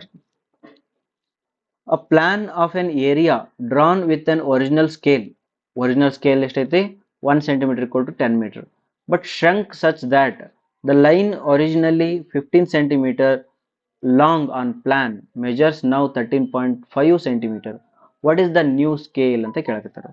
ಅಂದ್ರೆ ಒಂದು ಪ್ಲಾನ್ ಅದ, ಆ ಪ್ಲಾನ್ ಒಳಗಡೆ ಆ ಪ್ಲಾನ್ ಅನ್ನ 1 ಸೆಂಟಿಮೀಟರ್ ಟು 1 ಸೆಂಟಿಮೀಟರ್ ಟು 10 ಮೀಟರ್ಗೆ ಡ್ರಾ ಮಾಡಿದಾರೆ ಅದನ್ನ. ಈಗ ಅಲ್ಲಿ ಇರ್ತಕ್ಕಂಥ ಒಂದು ಲೈನ್ ಏನೈತಲ್ಲ, ಆ line as such that the originally 15 centimeter long on the plan, ಇದೇನೈತಲ್ಲ ಇದು 15 ಸೆಂಟಿಮೀಟರ್ ಇರ್ತಕ್ಕಂಥ ಒಂದು ಲೈನು, ಅದು ಈಗ 13.5 ಸೆಂಟಿಮೀಟರ್ ಕಾಣಕತ್ತದ. ಅದು ಅಂದ್ರೆ ಅದು ಶ್ರಿಂಕ್ ಆಗೈತೆ. ಅದು 13.5 ಸೆಂಟಿಮೀಟರ್ ಕಾಣಕತ್ತದ. What is the new scale ಅಂತ ಕೇಳಕತ್ತಾರೆ. ಹಂಗಾರೆ ಸ್ಕೇಲ್ ಎಷ್ಟಾಯ್ತು, ಸ್ಕೇಲ್ ಕೂಡ ರೆಡ್ಯೂಸ್ ಆಯ್ತೋ ಇಲ್ಲೋ ಅದನ್ನ ನಾವೀಗ ನೋಡ್ಬೇಕಾಗೈತಿ. ಓಕೆ, ಈ ಪ್ರಾಬ್ಲಮ್ ಅಲ್ಲಿ ನಾವೇನ್ ಮಾಡ್ಬೇಕು, ಈಗ ಶ್ರಂಕ್ ಫ್ಯಾಕ್ಟರ್ ಅಂತ ತೆಗಿಬೇಕು, ಅಥವಾ ನೀವು ಡೈರೆಕ್ಟ್ ಆಗಿ ಇಕ್ವೇಶನ್ ಕೊಟ್ಬಿಡ್ತೀನಿ. ನ್ಯೂ ಸ್ಕೇಲ್ ಕೇಳಿದಾರವರು, new scale is equal to old scale divided by shrunk factor. Okay, then old scale ಎಷ್ಟದ, old scale 1 centimetre equal to 10 ಅದ. ಇಲ್ಲಿ ಎಲ್ಲವನ್ನು ಸೆಂಟಿಮೀಟರ್ ಒಳಗೆ 1 ಸೆಂಟಿಮೀಟರ್ಗೆ ಕೇಳಾಕತ್ತಾರೆ. ದೇರ್ಫೋರ್ ನಾ ಏನ್ ಬರ್ತೀನಿ, 10 ಮೀಟರ್ ಬರ್ತೀನಿ. ಶ್ರಂಕ್ ಫ್ಯಾಕ್ಟರ್ ಅಂತಂದ್ರೆ shrunk length divided by original length. Original length ಎಷ್ಟೈತಿ, 15 ಐತಿ. ಇಷ್ಟು ಮಾಡ್ರಿ, ಆನ್ಸರ್ ಎಷ್ಟು ಬರ್ತದೆ, ಫಸ್ಟ್ ಕೇಳ್ದದ್ ಮಾಡ್ರಿ. ಇದು 0.9 ಬರ್ತದ. 10 ಡಿವೈಡೆಡ್ ಬೈ 0.9 11.11 ಬರ್ತದ. therefore A is the right answer. Okay, next, which of the following types of timber has the maximum resistance against white ants? ಇಂಥವೆಲ್ಲವನ್ನು ಟಿಂಬರ್ಸು, ಬಿಲ್ಡಿಂಗ್ ಮೆಟೀರಿಯಲ್ಸ್ ಅವನ್ನೆಲ್ಲ ಸ್ವಲ್ಪ ಚೆನ್ನಾಗಿ ಓದ್ಕೋಬೇಕು, ಡೈರೆಕ್ಟ್ ಕ್ವಶನ್ಸ್ ಇರ್ತಾವ. 13th is the D option, that is a teak wood. 34th question, a minimum water content at which the soil just begin to crumble when rolled into a threads of 3 mm in distance is known as plastic limit. 3 mm ಆಗೋ ತನಕ ಅದನ್ನ roll ಮಾಡಿ crumble ಆಯ್ತಂದ್ರೆ ಅದಕ್ಕೆ plastic limit ಅಂತಾರೆ. The composition of concrete improves, compaction of concrete improves. Compaction of concrete ಯಾವಾಗ ಹೆಚ್ಚಿಗುತ್ತೆ, density ಜಾಸ್ತಿ ಆದಾಗ, ಸ್ಟ್ರೆಂತ್ ಜಾಸ್ತಿ ಆದಾಗ, ಡ್ಯೂರಬಿಲಿಟಿ ಜಾಸ್ತಿ ಆದಾಗ. ಕರೆಕ್ಟ್ ಅದ. ಡೆನ್ಸಿಟಿ ಜಾಸ್ತಿ ಆದಾಗ ಕಾಂಪ್ಯಾಕ್ಷನ್ ಆಟೋಮೆಟಿಕಲಿ ಜಾಸ್ತಿ ಆಗ್ತದ. ಸ್ಟ್ರೆಂತ್ ಅಂತಂದ್ರೆ ನೀರಿನ ratio. Durability, compaction of concrete ಡ್ಯೂರಬಿಲಿಟಿಗೆ ಸಂಬಂಧ ಏನೈತಿ ಇದು?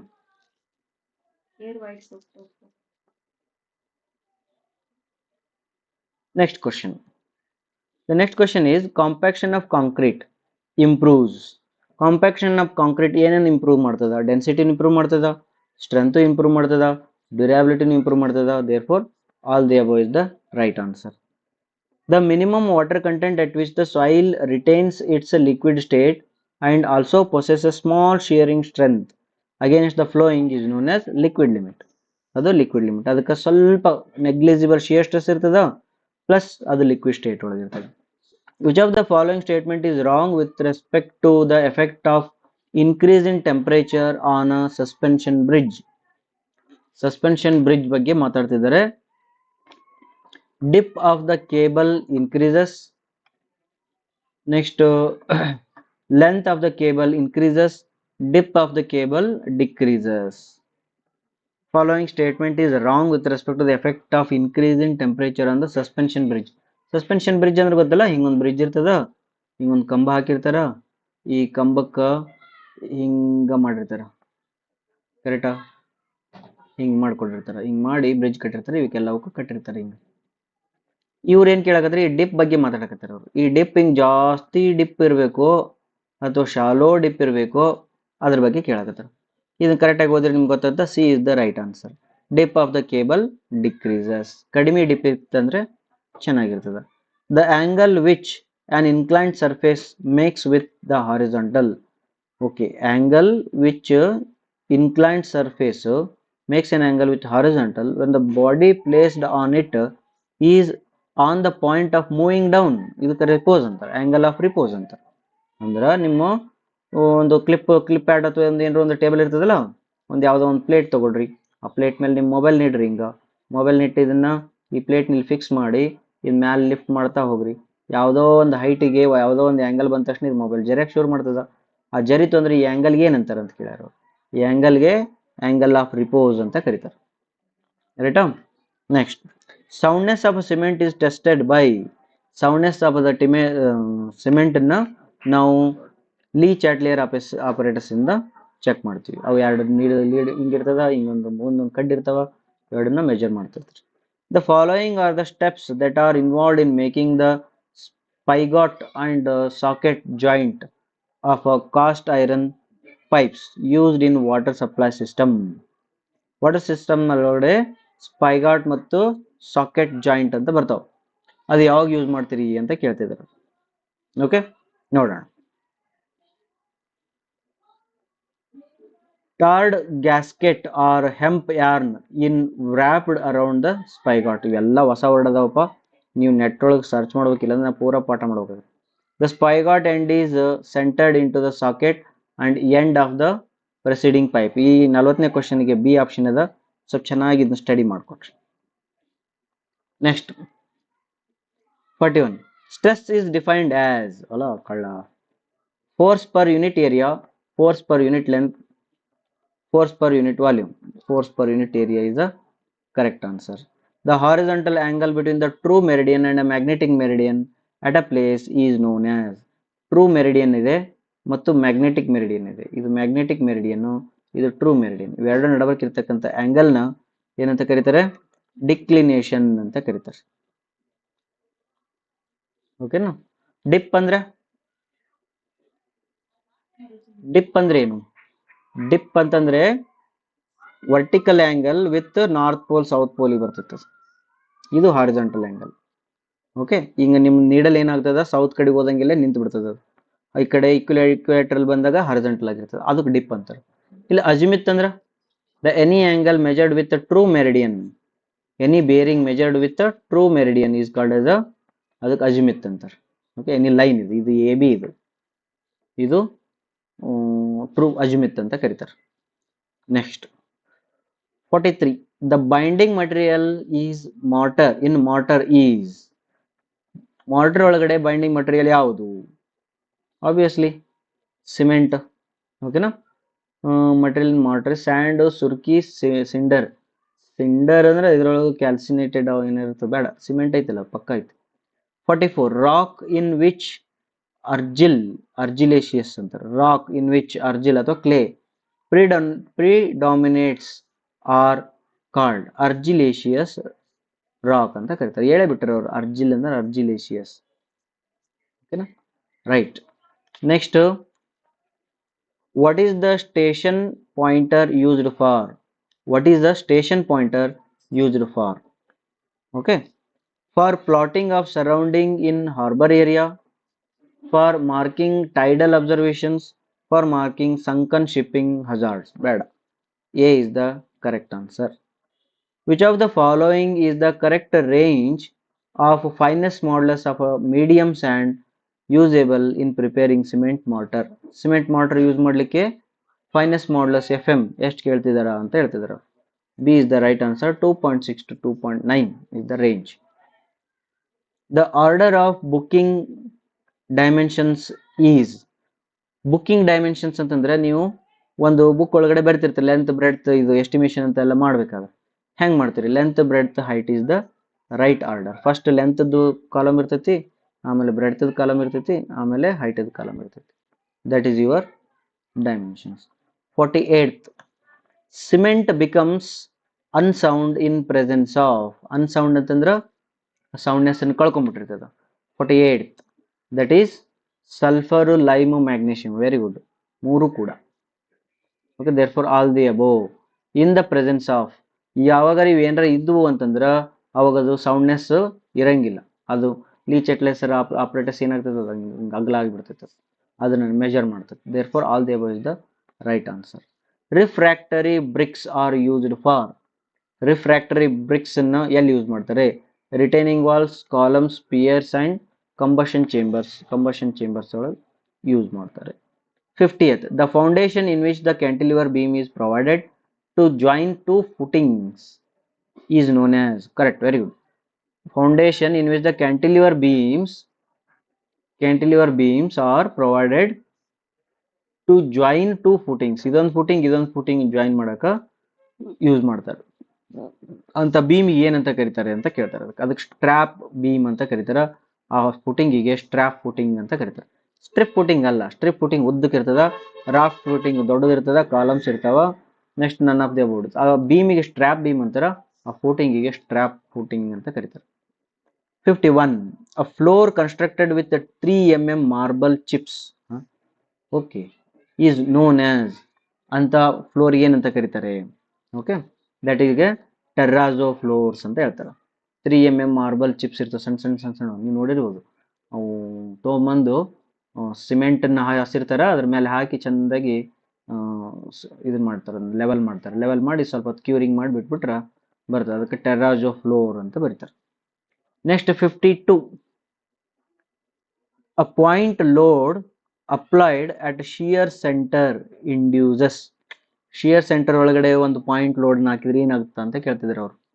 ಓಕೆ, ಅದು zero bending, pure twisting, zero shear force ಅಲ್ಲ, ಪ್ಯೂರ್ ಬೆಂಡಿಂಗ್. ಶಿಯರ್ ಸೆಂಟರ್ ಅಂದ್ರೆ ಗೊತ್ತಲ್ಲ, ಒಂದು ಯಾವುದೋ ಒಂದು ಈಗೊಂದು ಶಿಯರ್ ಸೆಂಟರ್ ಅಂತಂದ್ರೆ ಅಬೌಟ್ ವಿಚ್ ಏನೈತೆ ನೋಡಿ ಡೆಫಿನಿಷನ್. ಶಿಯರ್ ಸೆಂಟರ್ ಅಂದ್ರೆ ಒಂದು ಕ್ರಾಸ್ ಸೆಕ್ಷನ್ ಅಲ್ಲಿ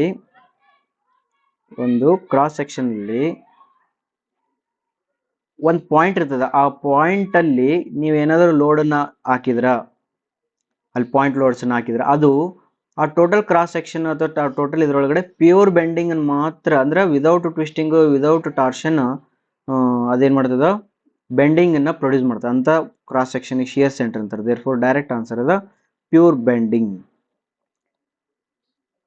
the under surface of an arch is called. ಹಿಂಗೊಂದು ಆರ್ಚ್ ಇರ್ತದ ಅಂತ ತಿಳ್ಕೊಳ್ರಿ. ಅದು ಕೆಳಗಡೆ ಇರ್ತೈತಲ್ಲ, ಇಲ್ಲಿ ಹಿಂಗೊಂದು ಸರ್ಫೇಸ್ ಇರ್ತದಲ್ಲ, ಆ ಸರ್ಫೇಸ್ ಏನಂತ ಕರೀತಾರೆ ಅಂತ ಕೇಳಿದಾರೆ ಅವರು. ಓಕೆನಾ, ಅದಕ್ಕೆ ಏನಂತ ಕರೀತಾರ? ಸೋಫಿಟ್ ಅಂತ ಕರೀತಾರೆ ಅದಕ್ಕೆ. ಓಕೆನಾ. Next 54th. The ratio of total elongation of bar uniform cross section produced under its own weight to the elongation produced by the external load equal to the weight of the bar ಅಂತಂದ್ರೆ. ಓಕೆನಾ, half ಇರ್ತದೆ. ಗೊತ್ತದ ನಿಮ್ಗೆ, ಒಂದು point ಲೋಡ್ನ ಹಾಕಿದಾಗ PL/AE ಇರ್ತದ, self ವೇಟ್ಲಿಂದ ಅದು WL/2AE ಇರ್ತದ. ಅವ್ರೇನು ಹೇಳ್ಕತ್ತಾರ, P = W ಇತ್ತಂದ್ರ ಅಂತ ಕಂಡೀಷನ್ಸ್ ಕೊಟ್ಟರೆ, ಈಗ ಕ್ವಶನ್ ಒಳಗೆ ಓದಿದ್ರೆ ಗೊತ್ತಾಗ್ತದೆ. ಹಂಗಾದ್ರೆ ಅದು ಹಾಫ್ ಆಗ್ತದೆ. ಇದಕ್ಕೆ ರೇಷಿಯೋ ತಗೊಂಡು ಹಾಫ್ ಆತಿಲ್ಲ. ಓಕೆನಾ, ವೆರಿ ಗುಡ್. ಇದಕ್ಕಂದ್ರೆ ಇದನ್ನ ಮೇಲೆ ಹಾಕ್ಬಿಡೋದು, ಇದನ್ನ ಕೆಳಗೆ ಹಾಕ್ಬೇಕು. ಇಲ್ಲಿ ಏನು ಕೇಳ್ಯಾರ ಸ್ವಲ್ಪ ಚೆನ್ನಾಗಿ ಓದ್ಬೇಕಾರ. The ratio of elongation of the bar of uniform cross section produce under its own weight. Own weight ಮ್ಯಾಲೆ ಇಡಬೇಕು, ಇದನ್ನ ಮ್ಯಾಲೆ ಇಡಬೇಕು, ಇದನ್ನ ಕೆಳಗೆ ಇಡಬೇಕು. ಅವಾಗ ನಿಮಗೆ 1/2 ಆನ್ಸರ್ ಬರ್ತದೆ, ಇಲ್ಲಾಂದ್ರೆ 2 ಬರ್ತಿತ್ತು. ಹುಷಾರ್. Next, a symmetrical I section is subjected to shear force. Okay, the shear stress induced across the section is maximum at which location? I section ಐತಂತ, I section ಒಳಗಡೆ shear stress ಎಲ್ಲಿ ಜಾಸ್ತಿ ಇರ್ತದೆ ಅಂತ ಕೇಳಿದ್ರೆ ಸೆಂಟ್ರಿಗೆ ಜಾಸ್ತಿ ಇರ್ತದ. ಓಕೆ, ಹಿಂಗೆ ಬರ್ತದೆ shear stress distribution. Okay, extreme fiber wrong. at the bottom of the flange, bottom of the flange ಇಲ್ಲಿ ಅಂತ ಹೆಂಗಿರಲ್ಲ. ಐ ಸೆಕ್ಷನ್ಗೆ ಶಿಯರ್ ಸ್ಟ್ರೆಸ್ ಹೆಂಗೆ ಬರ್ತದೆ, ಹಿಂಗೆ ಬಂದು ಹಿಂಗೋಗಿ, ಹಿಂಗೆ ಬಂದು ಹಿಂಗೋಗಿ, ಹಿಂಗೋಗಿ ಹಿಂಗೆ ಬಂದಿರ್ತದೆ. ಇಲ್ಲಿ ಪಾಯಿಂಟ್ ಅದ, ಇಲ್ಲಿ ಮ್ಯಾಕ್ಸಿಮಮ್ ಇರ್ತದೆ. Therefore at the bottom of the flange in the web portion ಅಲ್ಲ, at the neutral axis is the right answer. Okay. 56. Arches in the form of masonry arcs struck from more than 4 centers are called. Okay, ಇದಕ್ಕೆ ogee arches ಅಂತ ಕರೀತಾರೆ. Next, studs of a common wooden partition are. Common wooden partition studs ಅಂತ ಕರೀತಾರೆ. 57th B is the right answer. That is the upper horizontal wooden members. 57 A, B ಬರ್ದಿರಲ್ಲ ಇಲ್ಲಿ.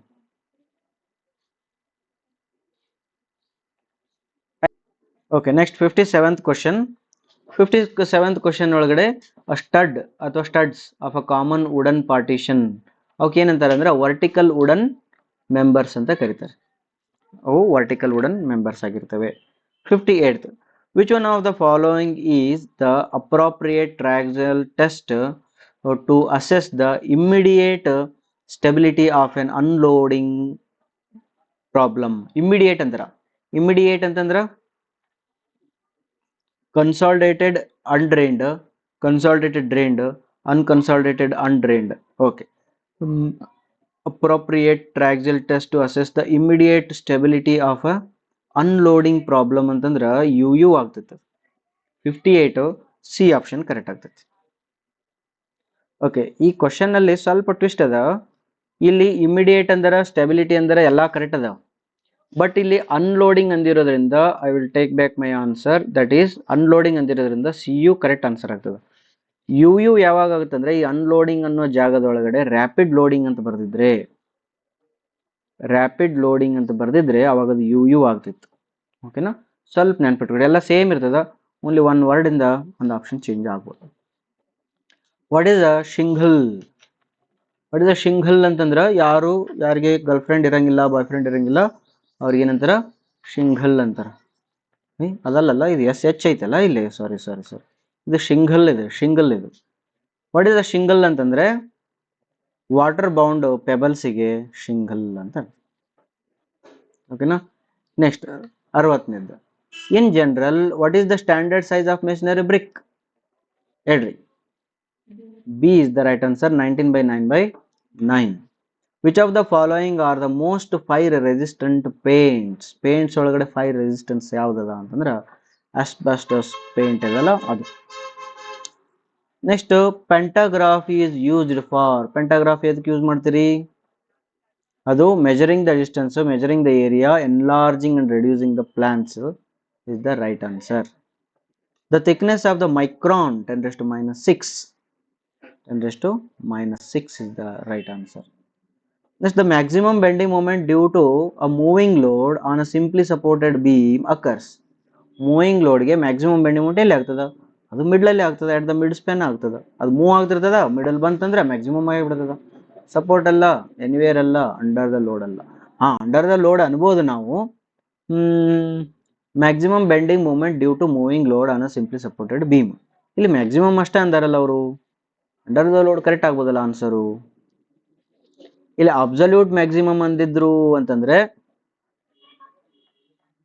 Under the load ಆಗಂಗಿಲ್ಲ. ಆ load move ಆಗ್ತಿರ್ತದ. ಆ load ಆ point ಮ್ಯಾಲ್ ಬಂತಂದ್ರೆ ಹೇಳ್ಬೋದು. Under the point of consideration ಅಂದಿದ್ರೆ ಹಾಕ್ತಿದ್ದೆ. ದೇರ್ ಫೋರ್ ಇದನ್ನು ಕ್ಯಾನ್ಸಲ್ ಮಾಡೋಣ. At the mid span. ಹಾಗಾದ್ರೆ ಇದ್ರೊಳಗೆ maximum bending moment absolute maximum bending moment ಅಂತ ಓದ್ಬೇಕಾಗುತ್ತೆ ನಾವು.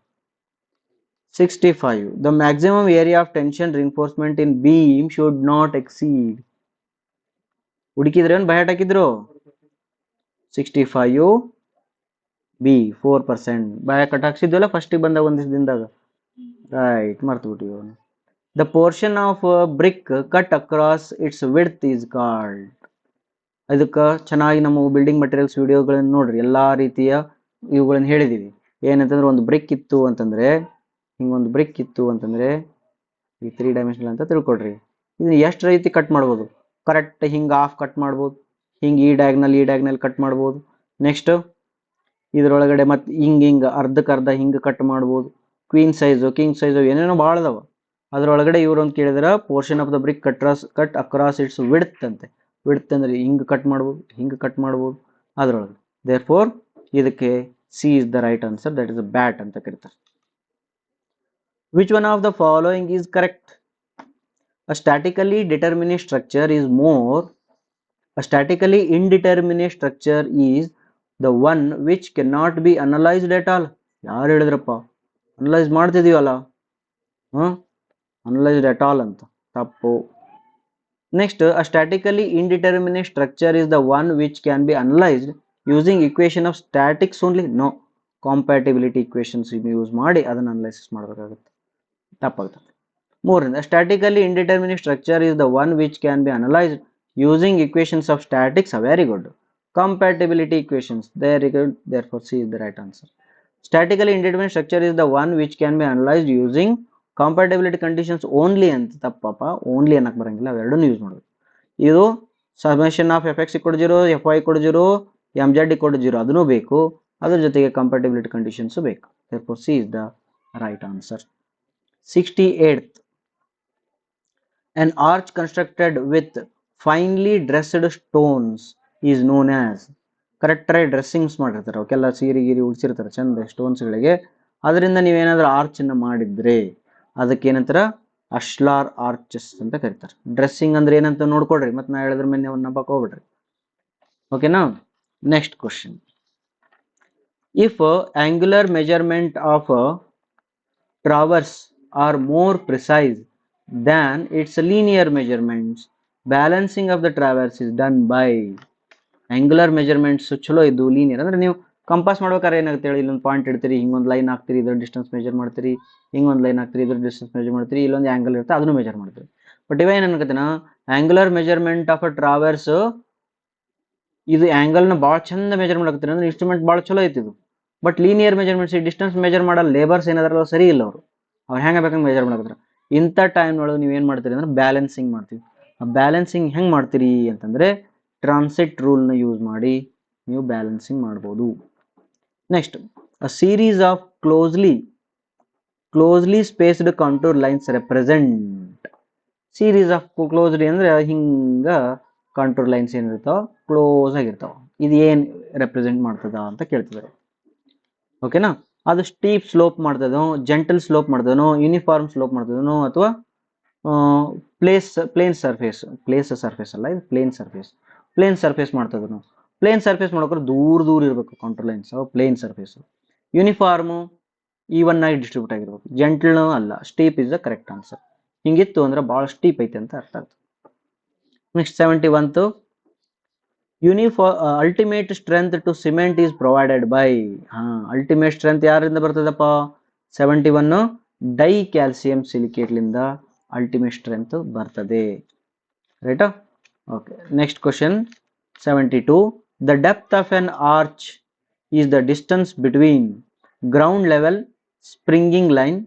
Next crown and springing line ಅಲ್ಲ.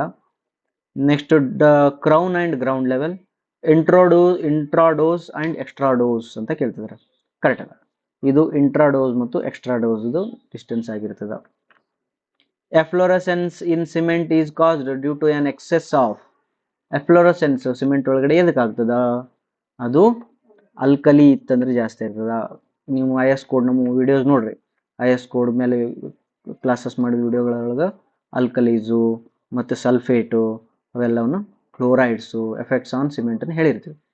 74 which of the following is the quickest to react with water in the cement compound. Cement compound ಒಳಗಡೆ ಜಲ್ದಿ react ಯಾವ್ದಾಗ್ತದೆ? That is the tricalcium aluminate, ಜಲ್ದಿ react ಆಗ್ತದ. ಓಕೆನಾ? Then the rock which are formed due to cooling of magma at the considerable depth from earth surface are called. ಅದು ಯಾವುದಂದ್ರೆ ಪ್ಲೂಟೋನಿಕ್ rocks ಅಂತ ಕರೀತಾರೆ. ಓಕೆನಾ? ಪ್ಲೂಟೋನಿಕ್ ರಾಕ್ಸ್ ಅಂತ ಕರೀತಾರೆ. Next 76 metallic tape is made of. Metallic tape ಮೆಟಲಿಂದ ಮಾಡಿರ್ತಾರೇನು? ಇಲ್ಲ, ಮೆಟಾಲಿಕ್ ಟೇಪು ಸ್ಟೀಲಿಂದ ಮಾಡಿರಂಗಿಲ್ಲ. ಮೆಟಾಲಿಕ್ ಟೇಪ್ ಅಂದ್ರೆ ಮೆಟಲಿಂದ ಅನ್ನೋಕೆ ಬರಲ್ಲ. ಲಿನೆನ್ ಅಂದ್ರೆ ಬಟ್ಟೆಯಿಂದ ಮಾಡಿರಂಗಿಲ್ಲ. ಕ್ಲಾತ್ ಮತ್ತು ವೈರ್ಸ್, ಕ್ಲಾತ್ ಇರ್ತೈತಿ, ಅದ್ರ ಒಳಗಡೆ ಸಣ್ಣ ವೈರ್ಗಳನ್ನು ಉದ್ದುದ್ದಕ್ಕೆ ಹಾಕಿರ್ತಾರೆ. ಅವು ಕ್ಲಾತ್ ಮತ್ತು ವೈರ್ಸಿಂದ ಮಾಡಿರ್ತಾರೆ metallic tape. 77th the branch of a surveying in which both horizontal and vertical positions of a point are determined by making instrumental observation is known as. ನೋಡಪ್ಪ, ಹಾರಿಜಾಂಟಲ್ ಮೆಜರ್ ಮಾಡ್ತಾರೆ ಅಂತ ವರ್ಟಿಕಲ್ ಮೆಜರ್ ಮಾಡ್ತಾರೆ. Vertical measure ಮಾಡಿದ್ರೆ ಅದಕ್ಕೆ levelling ಅಂದ್ಬಿಡ್ತಿದ್ವಿ. Horizontal measure ಮಾಡಿದ್ರೆ ಅದಕ್ಕೆ compass ಅಥವಾ chaining ಅಂತ ಅಂದ್ಬಿಡ್ತಿದ್ವಿ. ಬಟ್ ಇವರೇನೇನಾಗತ್ತಾರೆ, ಎರಡೂ ಮೆಜರ್ ಮಾಡ್ತಾರಂತ. ಹಾಗಾದ್ರೆ 77ಗೆ ಯಾವ್ದು ಅನ್ಬೋದು? ಟ್ರಾನ್ಸಿಮೆಟ್ರಿನೂ ಅಲ್ಲ, ಟೋಪೋಮೆಟ್ರಿ ಅಂದ್ರೆ ಟಾಪ್ ವ್ಯೂವಿಂದ ಹಾರಿಜಾಂಟಲ್ ಅಷ್ಟೇ ಸಿಗ್ತದೆ, ಇದು ಬೇಡ. ಟೆಲಿಮೆಟ್ರಿ ದೇರ್ಫೋರ್ ಇದಕ್ಕೆ ಐ ಥಿಂಕ್ ಯಾವುದು ಆಪ್ಷನ್ ಇಲ್ಲ ಅನ್ಸುತ್ತಾ, ಇದು ಬರ್ತದ. ಅದು ಕರೆಕ್ಟ್ ಆನ್ಸರ್ ಟ್ಯಾಕ್ಯೋಮೆಟ್ರಿ ಅಂತ ಬರ್ತದ. ಟ್ಯಾಕ್ಯೋಮೆಟ್ರಿ ಒಳಗಡೆ ನೀವು ಲೆವೆಲಿಂಗ್ ಕೂಡ ಮಾಡ್ಕೊಂತ ಒಂದು ಕಾನ್ಸ್ಟೆಂಟ್ ಇರ್ತದ, ಆ ಕಾನ್ಸ್ಟೆಂಟ್ K ಮತ್ತು C ಕಾನ್ಸ್ಟೆಂಟ್ ಯೂಸ್ ಮಾಡಿ ಹಾರಿಜಾಂಟಲ್ ಡಿಸ್ಟೆನ್ಸ್ ಮೆಜರ್ ಮಾಡ್ತಿರ್ತೀವಿ. ದೇರ್ಫೋರ್ ಟ್ಯಾಕ್ಯೋಮೆಟ್ರಿ ಕರೆಕ್ಟ್ ಆನ್ಸರ್ ಆಗ್ತದೆ. ಇಲ್ಲಿ ಆಪ್ಷನ್ ಯಾವುದು ಇಲ್ಲ. 78 the angle between the two plane mirrors of an optical square ಎಷ್ಟಿರ್ತದ? ಅದು 45 ಡಿಗ್ರಿ ಇರ್ತದೆ. ಆಪ್ಟಿಕಲ್ ಸ್ಕ್ವೇರ್ ಅಂತ ಇರ್ತದೆ. ಒಂದು ಆಪ್ಟಿಕಲ್ ಸ್ಕ್ವೇರ್ ಹಿಂಗ, ಒಂದು ಮಿರರ್ ಹಿಂಗ, ಒಂದು ಮಿರರ್ ಹಿಂಗೆ ಇಟ್ರ ನಿಮ್ದು ಬಂದಿದ್ದ ರೇ ಹಿಂಗೆ ಬಂದು ಹಿಂಗೆ ಬಡ್ದು ಹಿಂಗೆ ಬಂದು 90 ಡಿಗ್ರಿ ಇರ್ತಾನೆ ನೋಡು. ಹಿಂಗೊಂದು ಹಿಂಗೆ ಬಂದು ಹಿಂಗಿರ್ತೈತಿ. ಇಲ್ಲಿ ಒಂದು ಮಿರರ್, ಎರಡು ಮಿರರ್ ಇರ್ತಾವೆ. ಹಾಗಾದ್ರೆ ಹಿಂಗೆ ಬಂದು ಹಿಂಗೆ ಬಡ್ದು ಹಿಂಗಾರ ಹೋಗ್ಬೋದು. ಓಕೆನಾ? ಇಲ್ಲೊಬ್ಬ ನೋಡವ ಹಿಂಗೆ ಮಾಡಿರ್ತಾರೆ. right. Therefore 45 degree is the right answer. Next 79th 79th ಒಳಗಡೆ the correction for sag is always. ಸ್ಯಾಗ್ ಮಾಡಿದಾಗ ನೀವು ಟೇಪನ್ನು ಜಾಸ್ತಿ ಓದ್ತಿರೋ ಕಡಿಮೆ ಓದ್ತಿರೋ? ಜಾಸ್ತಿ ಓದ್ತೀವಿ, ಹಾಗಾಗಿ ಇದಕ್ಕೆ ಆಪ್ಷನ್ ಏನಂದ್ರೆ ಸಬ್ಸ್ಟ್ರಾಕ್ಟಿವ್. ದೆನ್ ಆಲ್ವೇಸ್ ಅಲ್ಲ, ಅದು ಸ್ಯಾಗ್ ಇದ್ದಾಗ always subtractive. Okay, 80th galvanizing is the process of covering iron with a thin coat of zinc. Okay, next 81, which of the following is correct? A determinate structure cannot be analyzed without the correct knowledge of modulus of elasticity. Wow. A determinate structure cannot be analyzed without the correct knowledge of modulus of elasticity ಅಂತ. ಹಂಗೇನಿಲ್ಲಪ್ಪ, determinate structures analysis ಮಾಡಬೇಕಾದ್ರೆ ಹೆಂಗ್ಸ್ modulus ಅವಶ್ಯಕತೆನೇ ಇಲ್ಲ, ತೆಗೆದುಬಿಡು. A determinate structure must necessarily have roller support at one of its ends. ಹಂಗೇನಿಲ್ಲ, cantilever is also determinate beam ಅದ, ಇದಕ್ಕೆ ಯಾವುದು roller support ಕೊಟ್ಟಿಲ್ಲ, ನಾವು ತೆಗೆದುಬಿಡು. A determinate structures requires only statically equilibrium equation for its analysis. Correct ಹೇಳಕತ್ತೈತೆ ನೋಡು. A determinate structures will have zero deflection at its ends. ಹಂಗೇನಿಲ್ಲ, cantilever deflection ಇರ್ತೈತಿ. Therefore this is also wrong answer. 81 C is the right answer. 82, the process of making the background rough before plastering is called as hacking ಅಂತ ಕರೀತಾರೆ ಅದನ್ನೇ. ಓಕೆನಾ. Next 83rd ಸ್ಯಾಂಡ್ಸ್ಟೋನ್ is. ಸ್ಯಾಂಡ್ಸ್ಟೋನ್ ಯಾವುದಪ್ಪ? Sedimentary rock ಅದ. ಸ್ಯಾಂಡ್ಸ್ಟೋನ್ is sedimentary rock. 84th ಒಳಗಡೆ local attraction in compass surveying may exist due to. Local attraction ಎದಕ್ಕಾಗ್ತದ? ಯಾಕಂದ್ರೆ presence of magnetic substance near the instrument. Correct, near the instrument. ಇಲ್ಲಿ instrument ಇದು ಕೆಲಸ ಮಾಡಕತ್ತಿದ್ರಿ ಅಂದ್ರೆ ಸುತ್ತಮುತ್ತ ಯಾವ light pole, electric wires, ore, ಕಬ್ಬಣ, ಕೀ ಚೈನ್ ಇಂಥವೇನ್ರ ಇದ್ವು ಅಂದ್ರೆ ಅದು ವರ್ಕ್ ಆಗ್ಲಿಕ್ಕೆ ಶುರು ಮಾಡ್ತದ, ಲೋಕಲ್ ಅಟ್ರಾಕ್ಷನ್ ಕೊಡಕ್ಕೆ ಶುರು ಮಾಡ್ತದೆ, ಎರರ್ ಆಗ್ತದೆ. Therefore this the correct answer. ಇನ್ನು ನೋಡೋಣ. Incorrect levelling of magnetic needles ಅಲ್ಲ, friction of the needle at the pivot ಅಲ್ಲ, loss of magnetism of needle ಅಲ್ಲ. Next 85th the main constituent of fly ash is silica. ಯಾವ್ಯಾವುದು? 85th aluminium ಆಕ್ಸೈಡ್ನು right answer. Silica ಅಂತೂ ಭಾಳ ಇದ್ದೇ ಇರ್ತದ, ferrous oxide ಕೂಡ ಇರ್ತದ. Therefore all the above is the right answer. ಓಕೆನಾ. ನೆಕ್ಸ್ಟ್ 86th ಒಳಗಡೆ ಜಿಯೋಡೆಟಿಕ್ surveying is undertaken for production of accurate maps of wide areas. Very good, correct ಅನ್ಸಕತ್ತದ. For mapping the underground mineral density. Mineral ಡೆನ್ಸಿಟಿಗೆ ಇದಕ್ಕೂ ಏನು ಸಂಬಂಧ ಇಲ್ಲ, ತೆಗೆದುಬಿಡೋಣ. Next for making a geothermal contour maps ಅಂತ ಬೇಡ. Okay, therefore geodetic engineering ದೊಡ್ಡ ಏರಿಯಾಗಳಿಗೆ ಮ್ಯಾಪ್ ಹಾಕಲಿಕ್ಕೆ ಯೂಸ್ ಮಾಡ್ತಾರೆ. 87 what is the number of points of contraflexure in a simply supported beam carrying uniformly distributed load. Uniform distributed load ಒಳಗಡೆ simply supported beam ಇತ್ತಂದ್ರೆ ಅದರಲ್ಲಿ ಕಾಂಟ್ರಾಫ್ಲೆಕ್ಚರ್ ಯಾವ ಇರಂಗಿಲ್ಲ. therefore 87ಗೆ 0 is the right answer. 88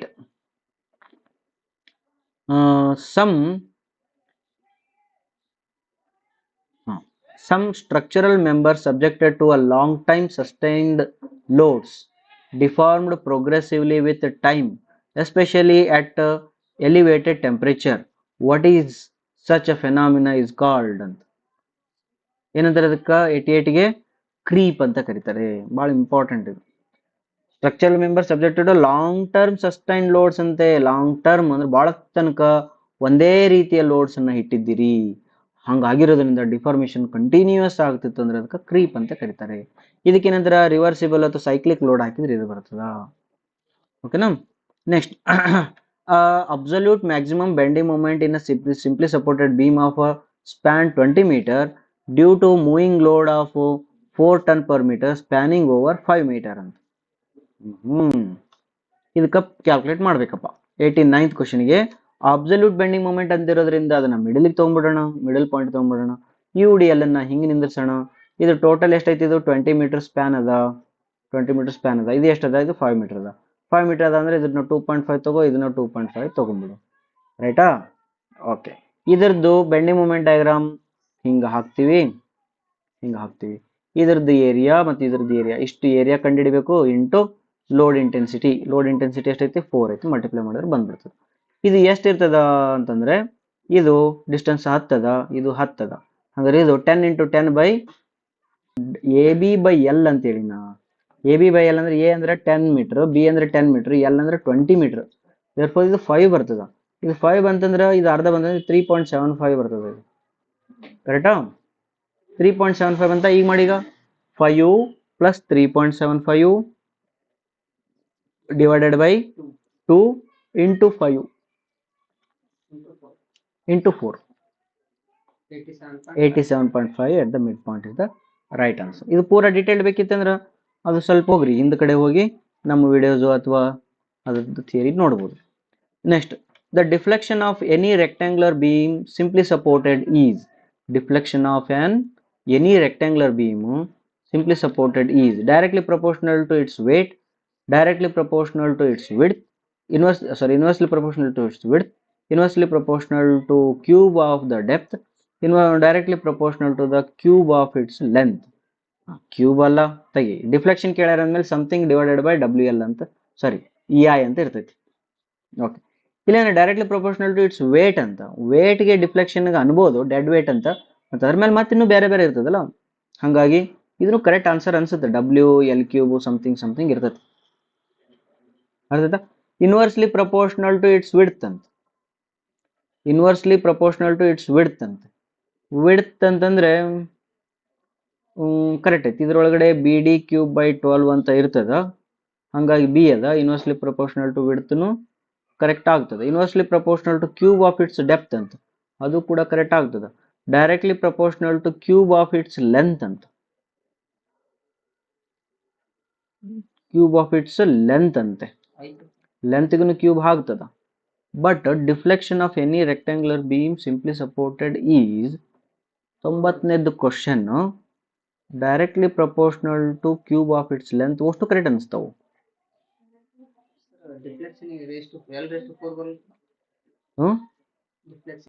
ಹಿಂಗ 4 ಆಪ್ಷನ್ ಸ್ವಲ್ಪ ಸರಿ ಕಂಡಾಗ ಸ್ವಲ್ಪ ಎಲಿಮಿನೇಷನ್ ಟೈಪ್ ಒಳಗೆ ಹೋದಾಗ 4ನೇ ಆಪ್ಷನ್ ಏನೋ ಸ್ವಲ್ಪ ಕರೆಕ್ಟ್ ಆಗಿ ಯೋಚನೆ ಮಾಡಿದ್ರೆ ಡಬ್ಲ್ಯೂ ಎಲ್ ಪವರ್ 4 ಬರ್ತದ for simply supported beam uniformly distributed load. You are uniform distributed ಏನಂತ ಬರ್ದಿಲ್ಲ, ಇಟ್ಸ್ ಓಕೆ. ಡಬ್ಲ್ಯೂ ಪವರ್ 4 ಅಥವಾ ಯೂನಿಫಾರ್ಮ್ಲಿ ಆಯ್ತೋ ಅಥವಾ ಪಾಯಿಂಟ್ ಲೋಡ್ ಆಯ್ತೋ ಗೊತ್ತಿಲ್ಲ, ಹಾಗಾಗಿ ನನಗೂ ಗೊತ್ತಿಲ್ಲ ಅಂತ ಡಿ ತೆಗೆದು ಬಿಡ್ತೀನಿ.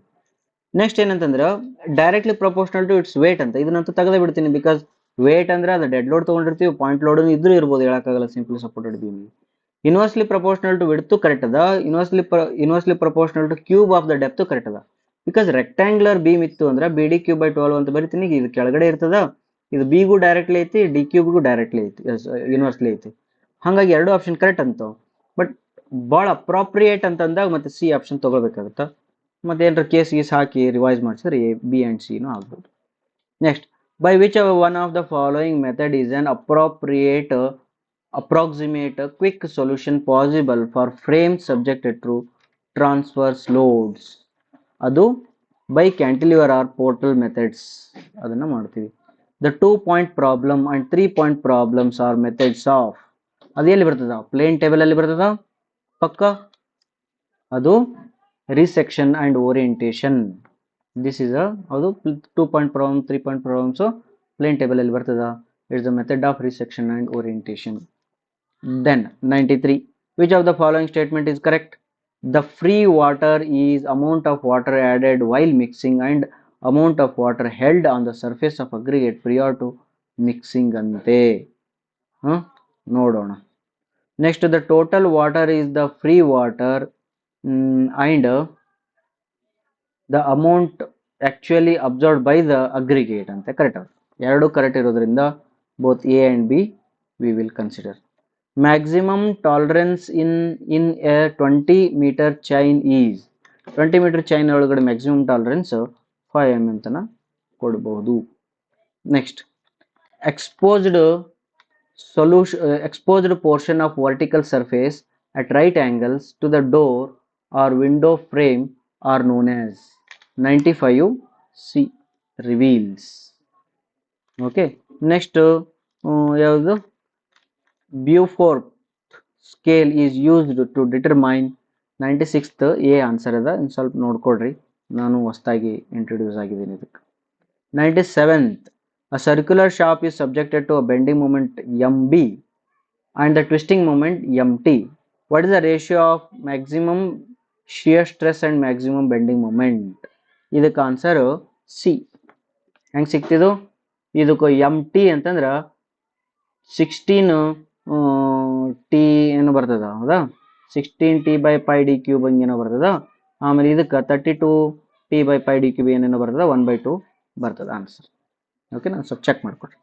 98th bitumen is in solid state is called bitumen in solid state ಗೆ asphalt ಅಂತ ಕರೀತಾರೆ. Next 99th then to ensure the uniform pressure distribution the thickness of the foundation kept uniform throughout ಇರ್ತದ. Last question which one of the following statement is true? Clays are more porous than sands. Pressure of organic matter is in a ತಡಿ ಇದು ಮುಗಿಸ್ಬಿಡಮ್ಮ. Clays are more porous than sands ಅಲ್ಲ, ವೈಡ್ಸ್ R more Porus ಅಂತಂದ್ರೆ wide size ಅಂತ ಆಗ್ತದ, ಅದನ್ನ ಬಿಡೋಣ. Pressure of the organic matter in a soil decreases the bearing capacity of the soil. This is the right answer. Okay, both A and B ಅಂತ ಹೇಳ್ತಿದ್ದಾರೆ. ಇಲ್ಲಿ pores are more than the sand ಅಂತೆ. pores ಅಂತಂದ್ರೆ pore size ಅನ್ಬೇಕಾಗುತ್ತೆ, ಮತ್ತೆ ಇಲ್ಲಾಂದ್ರೆ ನನ್ of the above ಆಗ್ಬೇಕಾಗುತ್ತೆ. ಇದು question ಸ್ವಲ್ಪ ಹುಷಾರಾಗಿ ನೋಡ್ಬೇಕಿದ್ವಿ. ನಾವು ಅಕಸ್ಮಾತ್ pores ನ pore size ಅಂತ ಅನ್ಕೊಂಡ್ರ ತಪ್ಪಾಗುತ್ತೆ, pores ನ ವೈಡ್ಸ್ ಅಂತ ಅನ್ಕೊಂಡ್ರ ಇದು ಕರೆಕ್ಟ್ ಆನ್ಸರ್. ಓಕೆನಾ, ಈ ಕ್ವಶನ್ ಸ್ವಲ್ಪ ಟ್ವಿಸ್ಟ್ ಅದ, ಸ್ವಲ್ಪ ನೋಡ್ಕೊಡ್ರಿ. ನಿಮಗೆ ಗೊತ್ತಿರಲಿ ಕ್ಲೇಸ್ ಒಳಗಡೆ ವೈಡ್ಸ್ ಜಾಸ್ತಿ ಇರ್ತಾವ, ವೈಡ್ ಸೈಜ್ ಸಣ್ಣ ಇರ್ತಾವ, ವೈಡ್ ಸೈಜು ಸಣ್ಣ. Thank you very much. ಇದು ಒಂದು KEA ಎಕ್ಸಾಮ್ KEA ಕಂಡಕ್ಟ್ ಮಾಡಿದ ಅಸಿಸ್ಟೆಂಟ್ ಇಂಜಿನಿಯರ್ ಎಕ್ಸಾಮ್ ಆಗಿರ್ತದ. ಇದರಲ್ಲಿ ಫುಲ್ ಆಫ್ ದ ಕ್ವಶನ್ಸ್ ಎಲ್ಲವೂ ಕೂಡ ಥಿಯರಿ ಕ್ವಶನ್ಸ್ ಇದು, ಆಮೇಲೆ ಬಿಲ್ಡಿಂಗ್ ಮಟೀರಿಯಲ್ಸು, ಬೇಸಿಕ್ ಕ್ವಶನ್ಸ್ ಇದು. ಚೆನ್ನಾಗಿ ನೋಡ್ಕೊಡ್ರಿ, ಇದೇ ಟೈಪ್ ಆಫ್ ಪ್ರಿಪರೇಷನ್ ಮಾಡ್ಕೊತ ಇರ್ರಿ. Thank you.